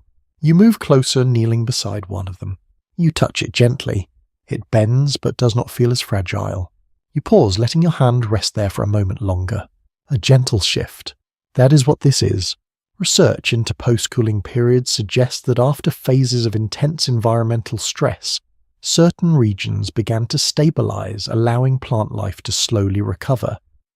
This process was uneven and gradual, creating pockets where conditions improved while others remained harsh. You rise and look around. The group has noticed as well. Their movements change slightly, not in speed but in attention. They pause longer near these patches, examining them, gathering carefully. There is no sudden excitement, no visible relief, but there is recognition. You might wonder how quickly hope returns in a world like this, whether small improvements are trusted or approached with caution. The answer likely lies somewhere in between. Some interpretations suggest that early humans learned to be cautious of temporary improvements, aware that conditions could shift again. Others propose that even small signs of stability were enough to influence movement and decision-making. You walk further into the area, noticing how the ground changes gradually. The cracks are less deep here. The soil holds together more firmly. There are still dry patches, still signs of stress, but they're interrupted now by places where life has begun to return. You hear something, faint, soft, a sound that has been missing. You pause and listen more closely. It comes again. A small animal, not large, but present. You turn your head slightly and see it, a small creature moving cautiously through the grass. It pauses, then continues its movement, steady, not rushed. Life is returning, slowly. A small yet revealing insight is that ecosystems often recover in stages, with smaller organisms appearing first before larger ones return. This gradual rebuilding creates a foundation for broader stability over time. You watch the small animal for a moment before it disappears into the grass. Then you look up again. The sky remains hazed, the light still soft, but something about the air feels different. Less sharp, less dry. You take a slow breath. It feels easier. You notice how your body responds without thought, how your shoulders relax slightly, how your breathing deepens just a little. The group continues to gather what they can, moving through the area with careful attention. The plants here, though still modest, offer more than what you found before. Enough to matter. You kneel again, collecting what is available, placing it with the others. The work feels familiar, but lighter. You might ask yourself whether this is the beginning of recovery or simply a brief moment of relief. The question remains open among researchers. Some evidence points to gradual warming following intense cooling periods, while other findings suggest that conditions may have fluctuated before fully stabilizing. For now, what matters is what is here. This place, this moment. You stand and look across the land. The green patches are scattered, but they connect, forming a loose pattern that stretches beyond your immediate view. Not abundance, but possibility. You feel it, a shift not just in the land, but in the movement of the group. They linger slightly longer, gather more carefully, observe with a different kind of attention. Not just searching, but considering. You take a final slow breath, letting the air settle into your chest. The coolness remains, but it is softer now. Less harsh. You turn and follow as the group begins to move again, leaving the small area behind. But this time, something is different. They move with a quiet sense of direction. Not certainty, but intention, as if the land itself has offered a subtle hint. A small sign that the balance, though shaken, is not entirely lost. And as you continue walking, you carry that awareness with you. A quiet recognition that even in a world shaped by disruption, recovery can begin in the smallest of ways. One patch of green, one breath of softer air, one step forward. You continue walking with the group, leaving the scattered patches of green behind, though. Their presence lingers in your awareness. The land ahead returns to its muted tones, pale grass-exposed soil, soft stretches of grey and brown, yet it no longer feels quite as empty as before. Something has shifted within you. Not certainty, but a quiet recognition that change does not move in only one direction. The air remains cool, but the sharpness has eased slightly. Each breath feels a little less dry, a little more balanced, as though the atmosphere itself is adjusting slowly, finding a new rhythm. You walk for some time without interruption, the steady pace carrying you across gentle rises and shallow dips. The ground beneath your feet feels more consistent, in places holding together with a firmness that feels less fragile. Then you hear it, a sound you have not noticed in many sections of this journey. Water, faint, but present. You stop, listening. It comes again, soft and distant, a low steady movement that blends into the quiet of the land. The group has heard it too. Their posture changes slightly, not with urgency but with attention. They angle their path toward the sound, adjusting direction, without hesitation. You follow. As you move closer, the sound becomes clearer, a gentle flow, not strong but continuous. It carries a different quality than the broken, uncertain streams you encountered before. More stable, more assured. You descend into another shallow valley, and there at its base you see it, a narrow stream. Not wide, not deep, but flowing. The water moves with a quiet consistency, tracing a clear path through the land. Its surface catches the dim light, reflecting it in soft shifting patterns. You approach slowly, your steps careful. The ground near the water is darker, slightly damp, holding together in a way that feels reassuring. The plants nearby are more numerous, their colour deeper, their leaves fuller. You kneel at the edge of the stream and reach out, touching the water. Cold, but different. It feels alive, moving. You let your fingers remain there for a moment, feeling the steady flow against your skin. A commonly accepted idea in environmental recovery is that once stable water sources return, even in small forms, They can begin to support the gradual rebuilding of ecosystems. Water allows plants to grow, which supports animals, which in turn shapes the entire environment. You look around. There are signs of that beginning. Small clusters of plants gather near the stream, their roots reaching into the moist soil. A few insects move among them, subtle, easy to miss but present. Life is rebuilding. You stand slowly watching as the group approaches the water. They move with care, observing first, assessing. One person kneels and touches the stream just as you did. Another looks along its path, tracing where it leads. There is no rush, only attention.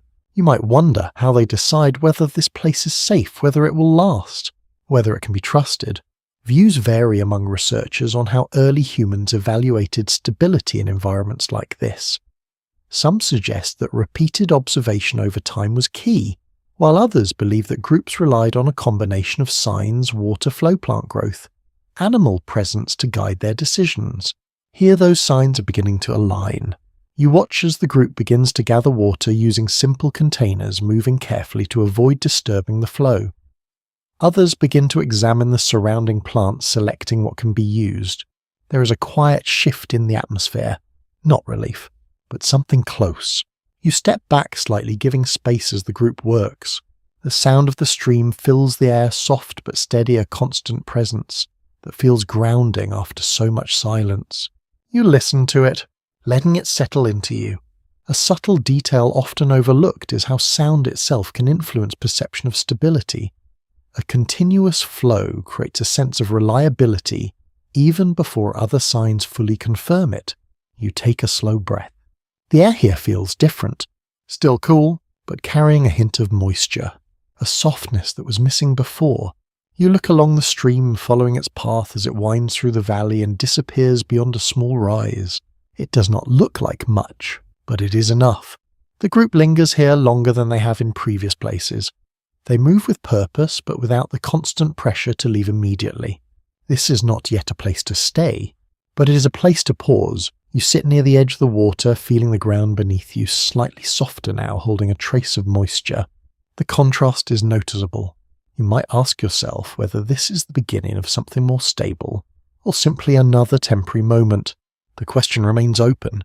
Some evidence suggests that recovery after major climate disruptions can take time, unfolding unevenly across regions.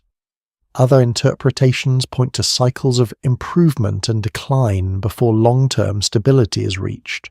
For now, what matters is this: water, movement, life. You watch the stream as it continues to flow, uninterrupted, steady, a quiet thread running through the land. You take one more slow breath, letting the sound, the air, the presence of this place settle within you. The world has changed. That much is clear, but it has not ended.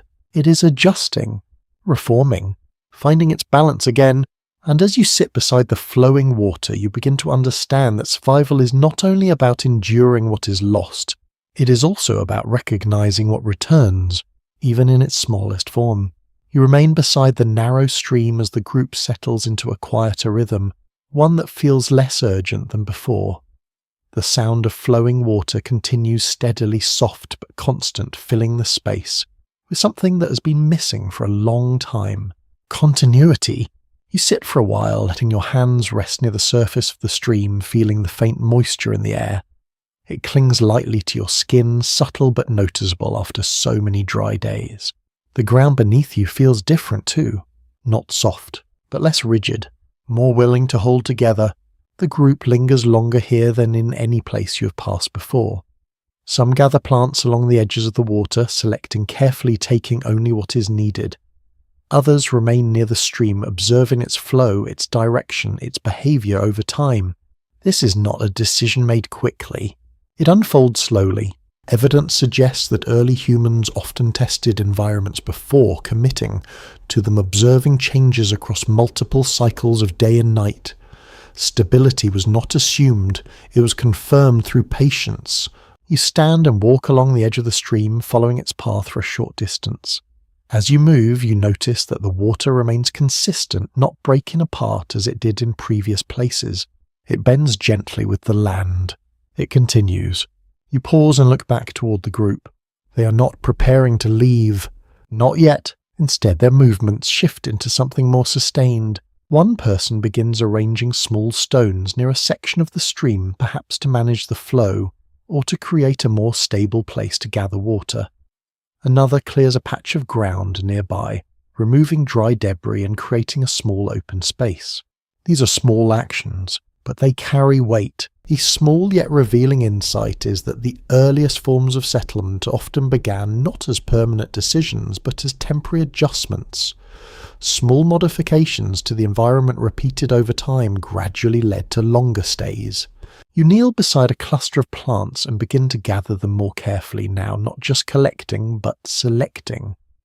You notice the stronger ones, the ones with deeper roots, the ones that seem more likely to endure. This is different from before, less searching, more choosing. You might wonder how this shift begins. When does movement slow enough to become staying? When does survival begin to include planning? The question is still explored in modern research. Some findings suggest that as environmental conditions stabilized even slightly early, humans began to spend longer periods in one place, allowing for more deliberate use of resources.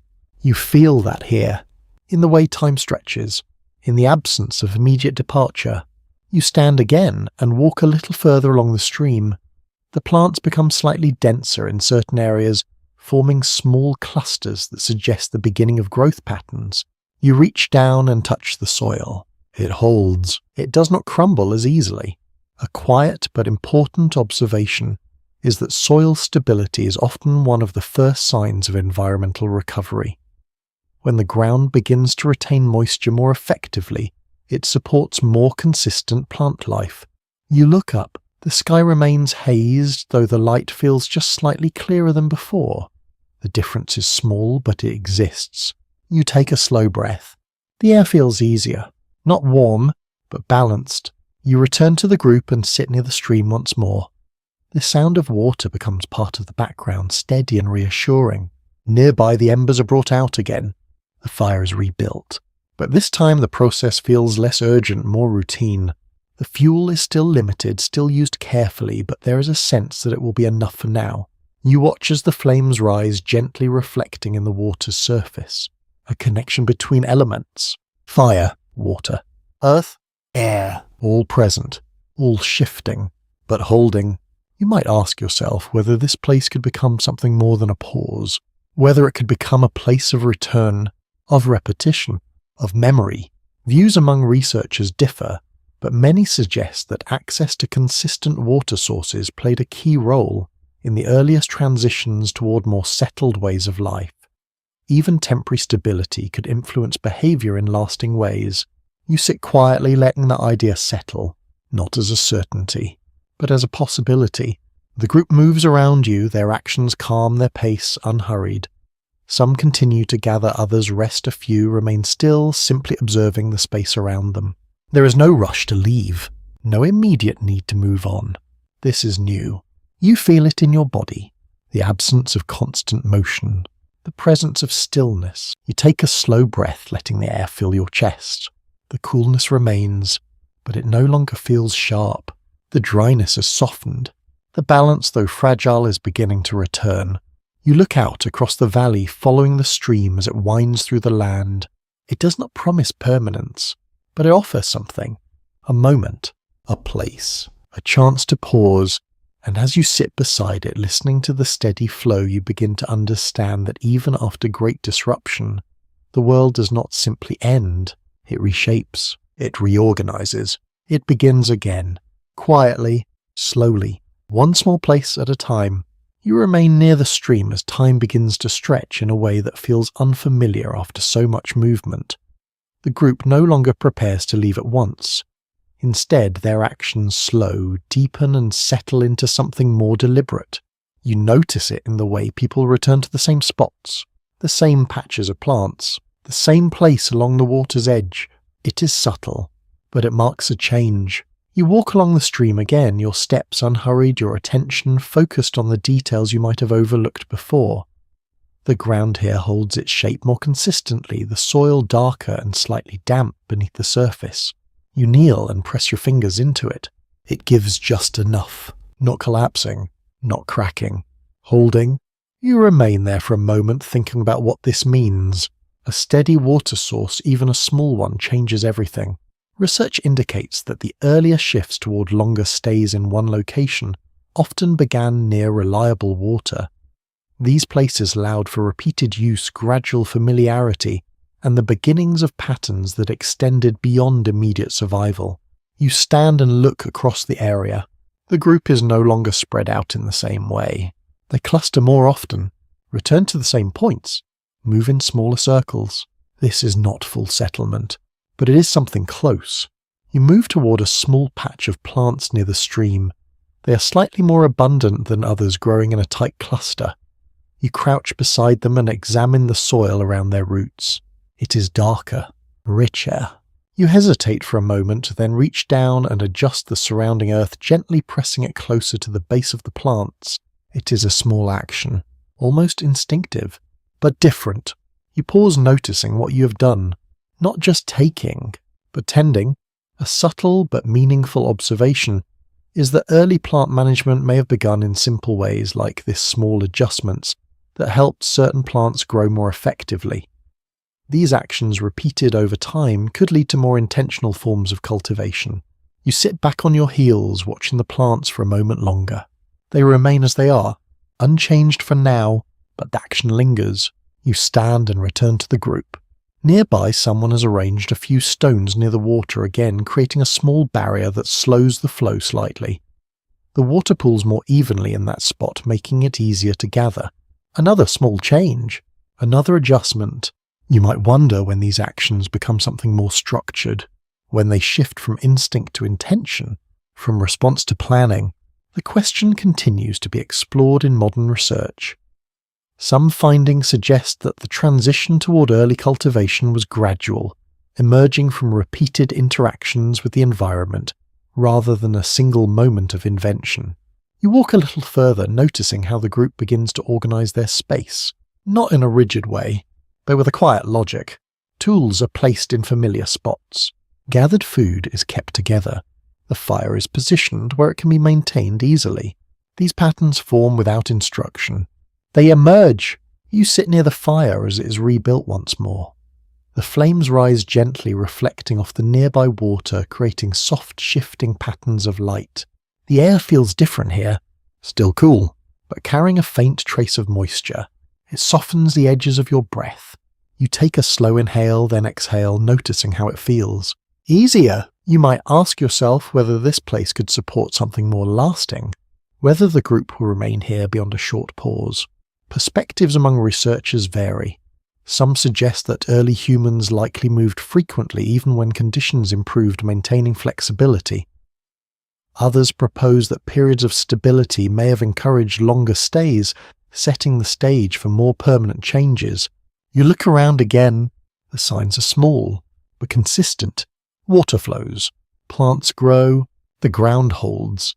The group stays. For now, you notice how movement has changed. There is still activity, still gathering, still adjustment. But there is also rest, moments where nothing needs to be done immediately. This is new. You feel it in your body. The absence of constant motion. The presence of time. You sit quietly, watching the stream, listening to its steady flow. It becomes part of the background. A constant. A guide. A quiet assurance.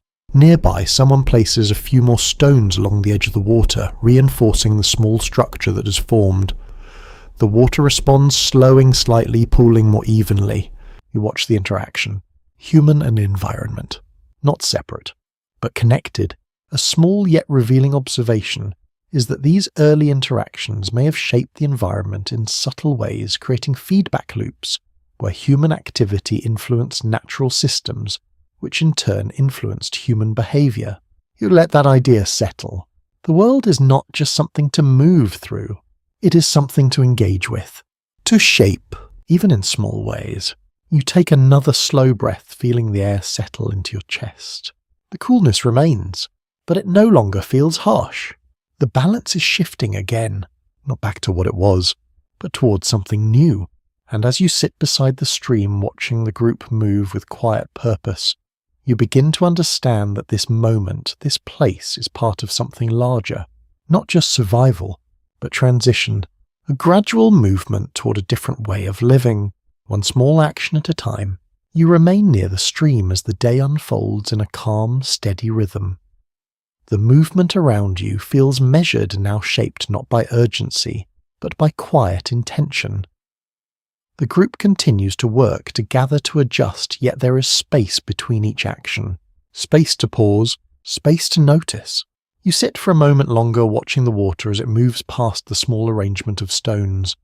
It slows slightly where the flow has been guided, forming a shallow pool before continuing on. The change is simple, but it holds.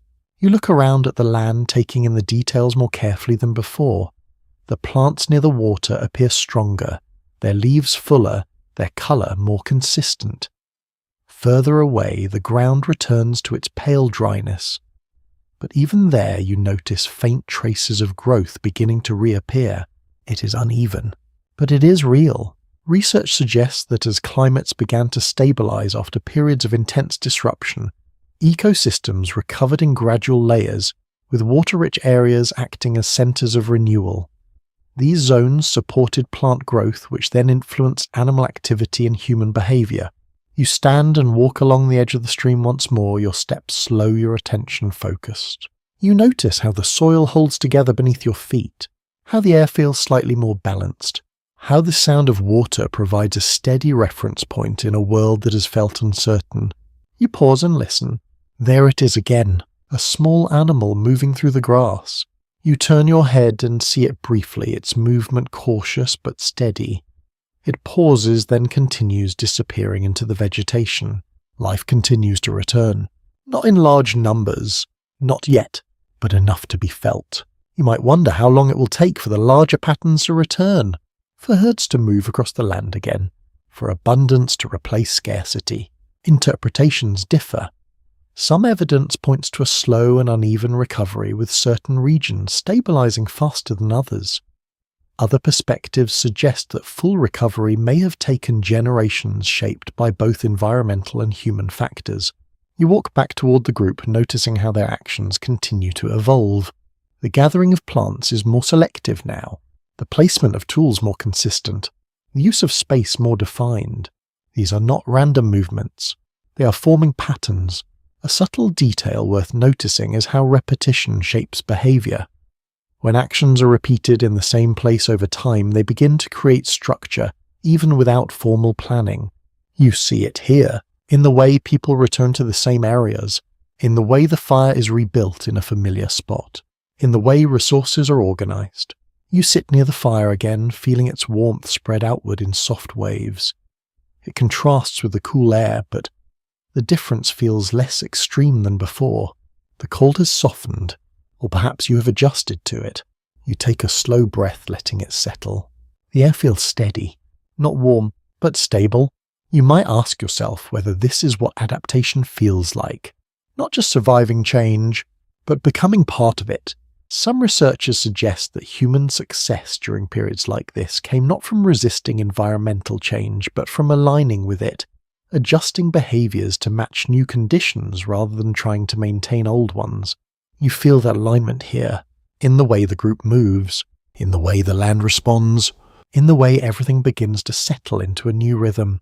You look toward the stream again.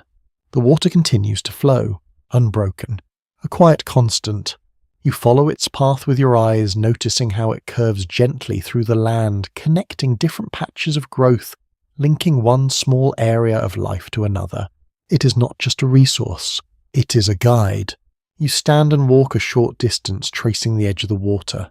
The plants grow slightly denser here, forming a narrow band of green that contrasts with the surrounding dryness. You reach down and touch the leaves again. They feel stronger, more certain. A small yet meaningful point is that plant recovery often signals broader environmental stabilization. As vegetation returns, it helps retain moisture, reduce soil erosion, and create conditions that support further growth. You stand again, looking out across the landscape. The changes are still subtle, still incomplete, but they are moving in a direction. You turn back toward the group. They continue their quiet work, their movements calm, their pace steady. There is no urgency to leave, no immediate pressure to move on. This place holds, for now. You sit once more, letting your body relax into the moment. The sound of the stream, the warmth of the fire, the cool air, all of it blends into a steady, calming presence. You might wonder how this moment will be remembered, whether it will be seen as a turning point, a beginning, or simply one step in a longer process. The answer is not fixed, but the feeling remains, a quiet sense that the world, though changed, is not broken. It is adjusting, reforming, finding balance again. And as you sit beside the water, watching the small signs of life return, you begin to understand that this is how recovery begins. Not all at once, but in quiet, steady steps. One place, one moment, one breath at a time. You remain near the stream as the light begins to soften once again, drifting slowly toward evening. The day has passed without urgency, without the constant need to move, and that alone feels like a quiet shift in the way this world is experienced. You sit beside the water, your attention resting on its steady flow, and begin to notice something deeper than the physical changes around you. Memory, not just your own, but the kind that settles into a place, the kind that lingers in repeated actions. The group moves with a familiarity that was not present before. They return to the same areas, follow the same paths, use the same spaces for gathering, for resting, for tending the fire. These patterns are becoming part of the land itself. Research points toward the idea that early human groups developed strong spatial memory, remembering the locations of resources, seasonal changes, and environmental conditions. This knowledge was not written down, but carried through repeated experience and shared across generations. You watch as one person walks directly to a small cluster of plants without hesitation, kneeling in the exact spot where they'd gathered earlier. Another moves toward the stream at a familiar bend where the water flows more gently. Nothing is marked, nothing is named, and yet everything is known. You stand and walk a short distance away from the group, giving yourself space to observe the land as a whole. The patches of green remain scattered, but they feel more connected now, linked by the movement of the stream and the repeated paths of those who walk beside it. You look out across the wider landscape. Beyond this narrow band of life, the land still carries the marks of change. Dry stretches, sparse growth, muted colours. The balance has not fully returned. But here in this place something is holding. You take a slow breath, feeling the air settle into your chest. It remains cool, but it no longer feels harsh. The dryness has eased, replaced by a faint softness that lingers near the water. A quiet but meaningful point is that even small areas of stability can have a significant impact on survival. These pockets allow for rest recovery and the gradual rebuilding of resources. You walk back toward the group and sit near the fire once more. The flames rise gently, their light reflecting in the water, creating soft patterns that shift and settle. Around you the group grows quieter as the evening deepens. Some lie down, others remain seated, their posture relaxed. The urgency that once shaped every movement has softened into something more sustainable. You might wonder how long they will remain here, whether this place will become part of a regular path, or whether it will be left behind like so many others. Interpretations vary among researchers. Some suggest that early humans maintained a pattern of seasonal movement, returning to favourable locations at certain times of year. Others propose that longer stays may have occurred when conditions allowed, gradually shaping more consistent patterns of use. You look at the stream again. It continues to flow, uninterrupted, reliable, at least for now. You let your gaze drift across the landscape, noticing how the light fades more gently here. The haze in the sky remains, but it feels less dominant, less oppressive. The stars begin to appear faint at first, then slowly more visible as the light recedes. The sky is opening again. You sit quietly, letting the sound settle around you. The steady flow of water, the soft crackle of fire, the quiet breathing of those nearby. These sounds form a kind of memory. Not just of this moment, but of what it feels like to be here. A subtle detail often overlooked is how sensory experiences shape human memory. Sounds, smells, Textures, all of these elements contribute to how places are remembered and recognized over time. You feel that here, in the rhythm of the stream, in the warmth of the fire, in the cool air that no longer feels sharp. You draw your knees closer, settling into a comfortable position. The ground beneath you feels stable, supportive. You might ask yourself whether this moment will carry forward, whether the lessons learned during the harsher days will remain. The question remains open. Some evidence suggests that periods of hardship can lead to lasting changes in behavior, shaping how future decisions are made. Other perspectives indicate that as conditions improve, certain patterns may fade, replaced by new ones. You sit with that thought, letting it settle. The group around you has endured change, adapted to it, moved through it, and now they're beginning to remember something else: stability, even if it is temporary. You look once more at the stream, at the way it moves through the land, connecting this place to something beyond your immediate view. It feels like a thread, a quiet link between what was lost and what is beginning to return. You take a slow breath, letting the calm of the moment settle deeper. The world is still changing. That has not stopped. But here in this small place there is a sense of continuity, a sense that not everything has been broken. And as the night settles around you, the fire glowing softly beside the flowing water, you begin to understand that memory itself is part of survival. Not just remembering where things were, but remembering what is possible. You wake to the gentle sound of water once more, the steady flow of the stream returning to your awareness before your eyes fully open. The air is cool, but it no longer carries the same sharp edge that once defined each morning. Instead, it feels balanced, calm, almost familiar. You sit up slowly. The light has returned in its softened way, still filtered through the thin veil above, yet clearer than it was before. It spreads across the land with a quiet consistency, revealing the same small patterns that have begun to take shape here. The group is already moving, but not in preparation to leave. Their movements are contained within this space. One person gathers plants along the water's edge. Another tends to the fire, adding small pieces of fuel with careful attention. A few others remain seated, resting without urgency. This is different. You stand and walk a short distance, observing more closely. The same areas are being used again, the same paths followed, the same spots chosen for gathering and rest. This repetition begins to form something more stable than simple routine. A growing pattern. Research in early human settlements suggests that repeated use of a location can gradually transform it into a temporary base, even without permanent structures. Over time, these repeated stays can lead to more defined living spaces. You notice how the ground in certain areas has become more compact, shaped by repeated movement. The soil holds together more firmly where people walk most often. Small changes, but lasting. You kneel beside the stream again, touching the water as you have done before. It flows steadily, unchanged since yesterday, offering the same quiet reassurance. You let your fingers rest in it for a moment, then withdraw them slowly. Nearby you see something else, a small cluster of stones arranged in a loose circle. Not random, placed. You move closer, examining it. It appears to have been built up slightly since the last time you noticed it. The water pools gently within it, creating a calmer space for gathering. A small yet meaningful observation is that early humans sometimes altered their surroundings in simple ways to improve access to resources.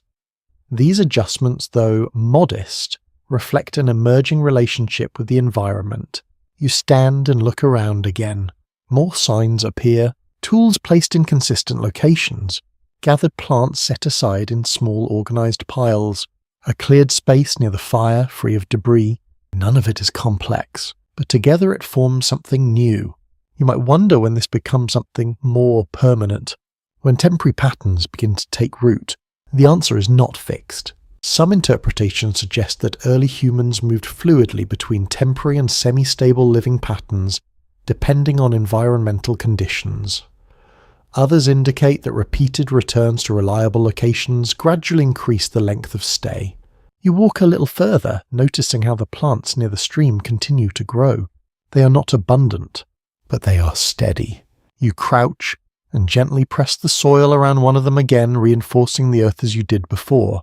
This time it feels more intentional, not just instinct, but action. You pause, reflecting on the difference, taking from the land and shaping it, both happening at once. You rise and return to the group. The fire burns steadily now, its warmth spreading outward in a familiar pattern. The contrast with the surrounding air feels less intense, suggesting that the cold has eased slightly. You take a slow breath. The air feels softer, more balanced. You might ask yourself whether this place can support something more lasting, whether the group will remain here for longer than expected. Perspectives among researchers continue to vary. Some suggest that access to consistent water and modest plant growth could support extended stays, while others argue that long-term stability would require broader environmental recovery. You sit near the fire, watching as the group continues its quiet work. There is no urgency, no immediate need to move. This moment stretches, expands. You listen to the sounds around you, the steady flow of water, the soft crackle of fire, the quiet movement of people working within a shared space. These sounds begin to feel familiar, grounding. A subtle but important detail is that familiarity itself can influence human behavior. When a place becomes known predictable, it invites longer stays and deeper interaction. You feel that here, in the way your body relaxes, in the way your attention settles, in the way the land begins to feel less uncertain. You look out across the valley. Beyond this narrow band of stability, the wider world still carries the marks of change. But here in this place something holds. You take one more slow breath, letting it settle into your chest. The world has shifted, that much is clear, but it has not stopped. It has adapted, and so have the people within it. You sit quietly watching the water, the fire, the small patterns of life unfolding around you. This is no longer just survival. It is the beginning of something else. Something slower, more rooted. Something that will over time shape the future in ways that are not yet fully understood. You remain within this small familiar space as the day unfolds again, noticing how the rhythm of life has changed in quiet but meaningful ways. The urgency that once guided every movement has softened, replaced by a steadier pace that allows for observation, for repetition, for small acts that build upon one another. The stream continues to flow beside you, its sound now a constant presence, something you no longer need to search for.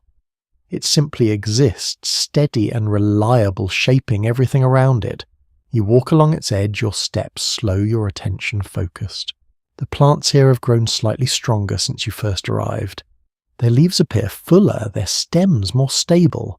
It is not a dramatic change, but it is enough to notice if you look closely. You reach down and touch one of them, feeling its texture. Firm, alive. You pause, letting your hand rest there for a moment before standing again. This place is beginning to teach you something, not through words, but through patterns.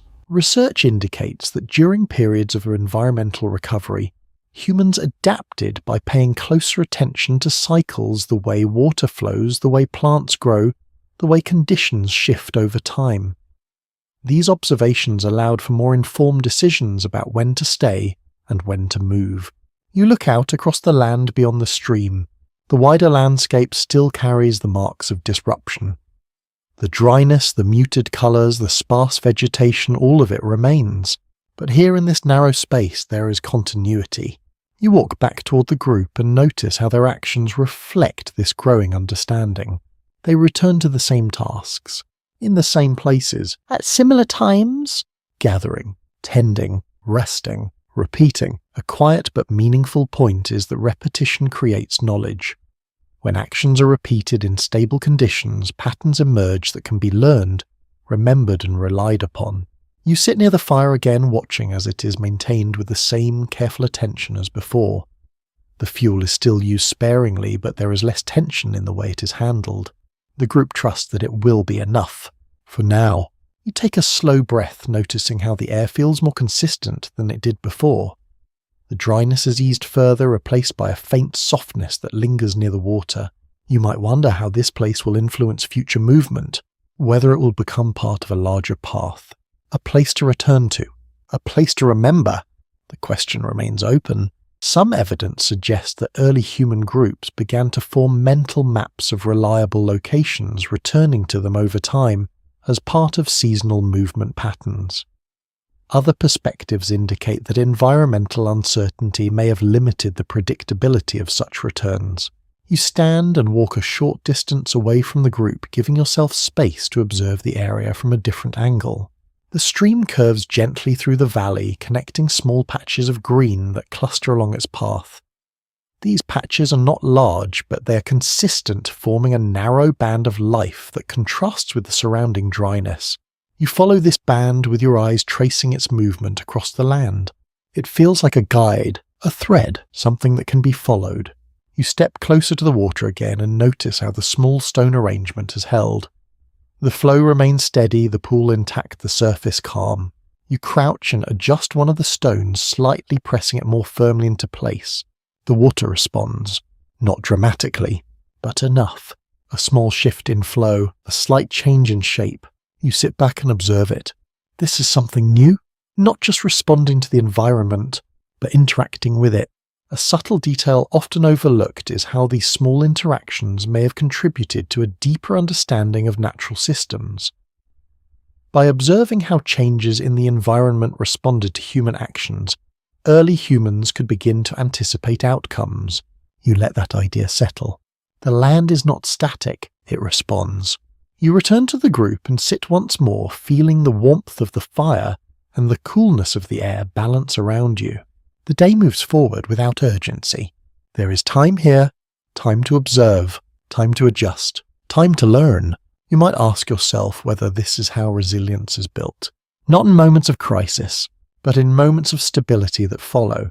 Experts continue to explore how periods of recovery influence long-term human behavior. Some suggest that these moments allowed for the development of new strategies and deeper understanding. Others propose that instability remained a constant shaping behavior even in times of relative calm. You look around once more. The group moves with quiet confidence. The land holds. The water flows. The patterns repeat. This place, though small, offers something rare, a chance to pause, to learn, to adapt. You take one more slow breath, letting it settle into your chest. The world has changed. That much remains true. But here in this space, something else is forming. A connection between people and place, between action and outcome, between survival and understanding. And as you sit beside the steady flow of water, watching the quiet patterns of life continue, you begin to understand that this connection may be what carries forward. Long after the disruption has passed, you remain near the stream as the day moves gently forward, the quiet patterns of life continuing around you. The sense of stability here, though modest, feels more familiar now, almost expected. The water flows, the plants grow, the group moves with calm intention. And yet, as you sit and observe, your thoughts begin to drift beyond this place, beyond the valley, beyond the small circle of life that has reformed here. You begin to wonder about the larger cause behind everything you have experienced. What brought the cold back? What dimmed the sky? What thinned the land and scattered the animals? The answers are not visible here, not in any single moment, but they exist layered beneath the patterns you have witnessed. Modern research offers several possibilities. Some evidence points toward a sudden disruption in ocean circulation, particularly in the North Atlantic, where large influxes of fresh water from melting ice may have altered the flow of currents that regulate climate. This could have triggered rapid cooling across wide regions. Other studies suggest that changes in atmospheric patterns influenced by shifts in temperature and pressure may have played a role in redistributing heat across the planet. You sit quietly, letting these possibilities settle.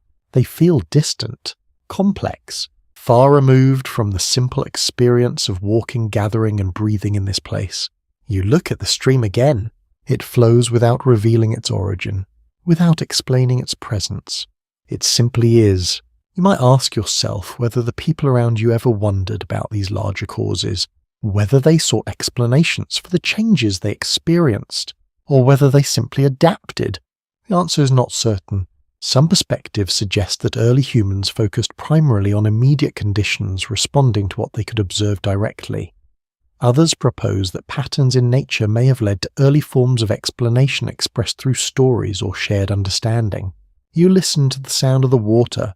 It remains steady, consistent, grounding. A small but meaningful insight is that even without formal knowledge of global systems, early humans developed deep practical understanding of their environment. They recognized patterns, noticed changes, and adjusted their behavior accordingly. You stand and walk a short distance along the stream, your steps slow. The land here continues to hold its balance, but you know now that this balance is part of something much larger, something that extends far beyond this valley. You look up at the sky. The haze is not fully lifted. It still softens the light, though it feels less heavy than before. A reminder that the cause of these changes may still be present. You take a slow breath. The air feels calm, but you know it has not always been. You might wonder which explanation is closest to the truth. Was it the oceans shifting? The atmosphere changing? A distant volcanic event sending particles into the sky? Interpretations differ among researchers. Each possibility is supported by evidence, yet none alone explains every detail. The full picture remains complex, shaped by multiple factors interacting over time. You let that uncertainty settle. It does not feel unsettling, only quiet. You return to the group and sit near the fire once more. The warmth reaches you gently. The sound of the stream continues. The patterns of life hold. And yet your awareness has expanded. You no longer see this place as isolated. It is part of a wider system, a network of changes that move across the world, unseen, but powerful. A subtle detail worth noting is that environmental events of this scale rarely have a single cause. They emerge from interactions between land, water, air, and time, creating outcomes that are difficult to trace to one source. You sit with that thought, the complexity, the quiet interconnection, the way small changes can ripple outward, shaping entire landscapes. You look around again. The group continues their work. The stream flows. The plants grow. Life continues, even within uncertainty. You might ask yourself whether understanding the cause would change anything here. Would it alter the way people move, the way they gather, the way they live? Perhaps not, because here survival is not guided by explanation. It is guided by response, by observation, by adaptation. You take a slow breath, letting it settle. The world has changed in ways that are vast and complex, but the response to that change remains simple, step by step, moment by moment. You sit quietly listening to the water, feeling the warmth of the fire, watching the patterns unfold. And you begin to understand that even without knowing exactly why the world shifted, the ability to adapt to that shift is what truly matters. You remain beside the stream as the light slowly shifts again, moving from the soft brightness of day toward the quieter tones of evening. The air carries a gentle balance, now cool but not harsh, steady rather than uncertain. The group continues its quiet rhythm, gathering, tending, resting, repeating. You sit near the water, letting your hand hover just above its surface, feeling the faint moisture rising from it. The sensation is subtle, but after everything you have experienced, it feels significant. A return, not to what was before, but to something stable enough to build upon. Your thoughts begin to drift again, this time not toward the immediate surroundings, but toward the future. What will come from this moment? What will follow after this period of disruption? Evidence from long-term climate studies suggests that after the cold phase, you have been moving through temperatures gradually rose again, allowing more consistent plant growth and the expansion of stable environments. You let that idea settle. Warming, slow, gradual, transformative. You look at the plants near the stream once more. They are small, but persistent.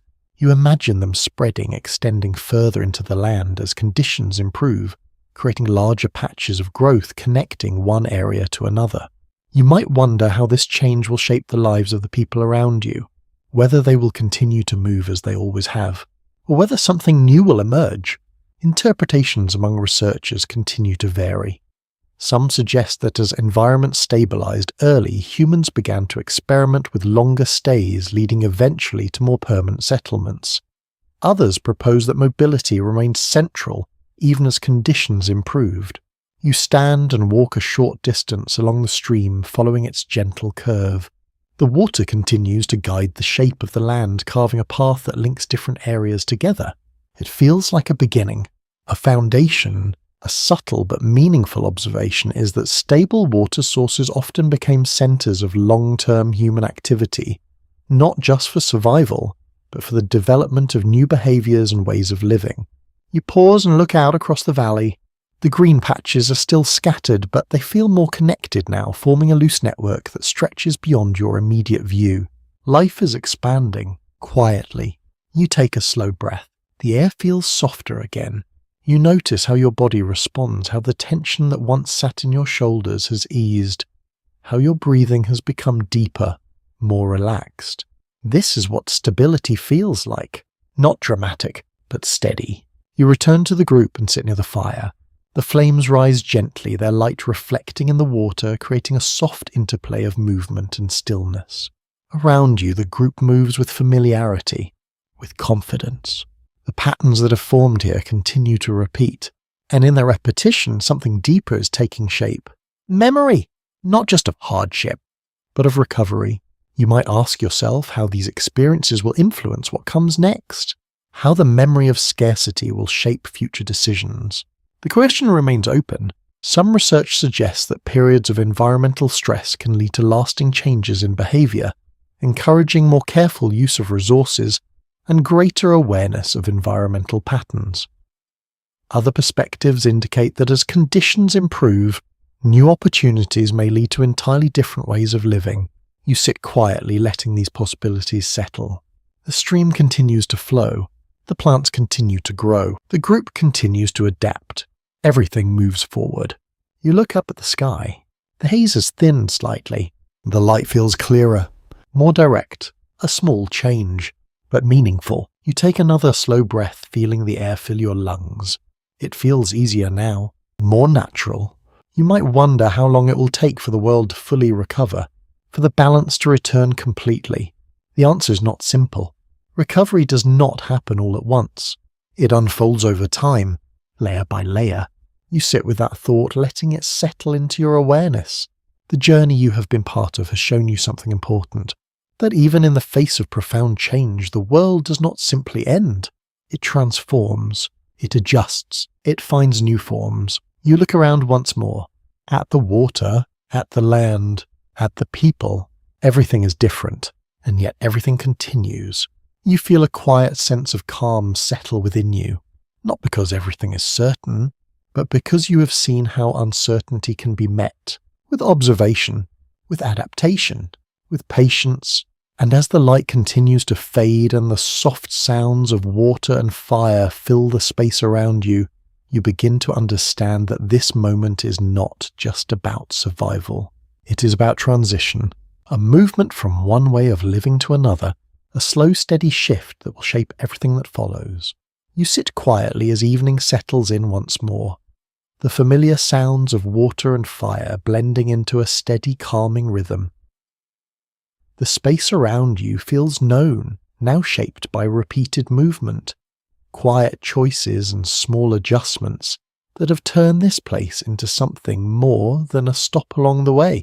It feels like a turning point, not a dramatic one, but a quiet shift that changes everything that comes after. You look out across the valley, following the path of the stream as it moves through the land. The patches of green continue to hold, connecting small areas of life into something that feels more stable than before. And as you sit there, you begin to imagine what might have happened if this moment had never come. If the cold had continued, if the water had not returned, if the land had remained dry and unyielding. The thought lingers. How close did everything come to ending? Research into ancient climate events suggests that periods like the one you have experienced place significant pressure on human populations. In some regions, numbers may have declined, with only certain groups able to adapt and survive. You let that idea settle. The possibility that the path forward was not guaranteed. You look at the group around you, their movements, their presence, their quiet resilience. It becomes clear that survival here was not automatic. It required adjustment, awareness, endurance. You might wonder how many groups did not find places like this. How many continued walking without ever reaching stable water, without finding enough? The question remains difficult to answer. Experts are not in full agreement on the scale of population impact during this period. Some evidence points to significant challenges that reduced human numbers in certain areas, while other findings suggest that populations remained more stable in regions that were less affected. You sit with that uncertainty. It does not feel heavy, only real. You take a slow breath, noticing how the air now feels balanced, neither too dry nor too sharp. The changes that once felt overwhelming have softened into something manageable. You look up at the sky. The haze has thinned further. The stars appear more clearly now, scattered across the darkness in quiet patterns. The world is opening again. A small but meaningful insight is that even after major disruptions, natural systems often recover, though not always in the same form as before. The new balance may differ from the old, shaped by what was lost and what remained. You let your gaze drift back to the land. It is not the same as when you first arrived. Not as full, not as predictable, but it is alive. You might ask yourself how close this world came to resetting entirely, to losing not just abundance but continuity. The answer is not precise. Interpretations differ, but many suggest that while the challenges were significant, human adaptability played a crucial role in preventing complete collapse. The ability to move, to observe, to adjust allowed survival even in the face of profound change. You sit quietly, letting that understanding settle. The world did not end. It shifted, it tested, it reshaped, and those who could adapt continued forward. You look at the stream again. It flows steadily, connecting this moment to everything that came before and everything that will follow. You think about the journey, the dryness, the cold, the fading light, the silence of the land, and then the return. The water, the plants, the quiet rebuilding, all of it part of a single movement, a cycle. You take another slow breath, feeling the calm settle deeper within you. The fire beside you burns softly, its warmth steady, its light gentle. The group around you rests. No urgency, no need to move. This place holds. You might wonder what comes next, where this path leads, how this moment shapes the future. The answers are not here, not yet, but the direction is clear. Forward. You sit for a while longer, listening to the water, watching the fire, feeling the cool air settle around you. The world has changed. That much is certain, but it has not been erased. It has endured. And as you remain in this quiet space surrounded by the steady presence of life, you begin to understand that the true significance of this moment is not just that survival was possible. It is that it continued, against uncertainty, against change, against the possibility of ending, and that continuation is what allows everything that follows to exist. You remain beside the stream as night settles fully over the valley, the last traces of light fading gently into darkness. The world around you grows quieter, softer, as if it too is preparing to rest. The fire burns low, its glow steady and calm. The water continues its quiet movement, a constant presence that has guided you here and now remains as a quiet companion. You sit still, allowing everything to slow, your breathing, your thoughts, the steady rhythm of the world around you. You think back not in sharp detail but in impressions. The wide open land where everything felt uncertain. The thinning plants, the fading water, the cold that settled deeper each day. The silence that followed the disappearance of life. All of it still exists in memory, but it no longer feels immediate. It feels distant, softened, like something that has already passed. Research into long-term climate patterns indicates that after periods of sudden cooling, the world gradually shifted into more stable conditions, allowing ecosystems to rebuild and human populations to grow and expand once again. You let that understanding settle. The disruption was real, the danger was real, but so was the recovery. You look around one last time.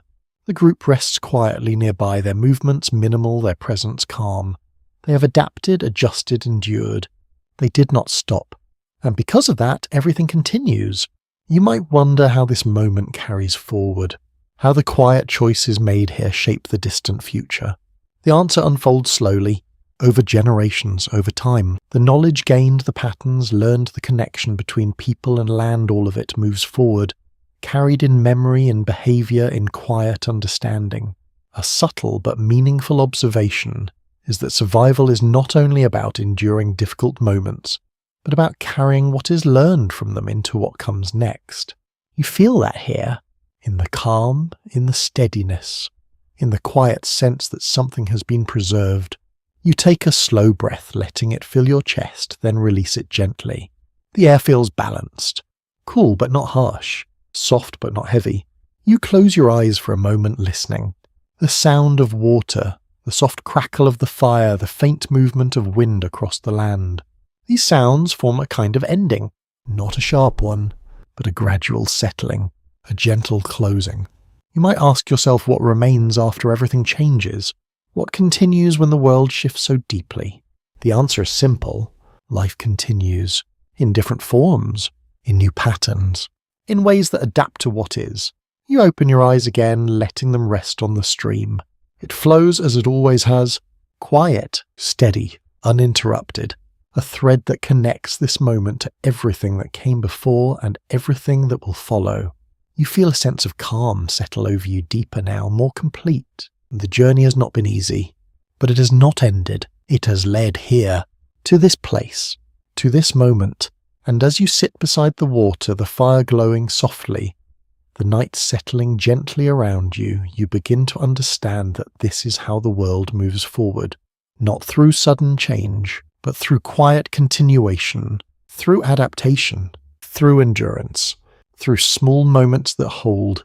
You let your breathing slow even further. Inhale, exhale. The rhythm becomes steady, comforting.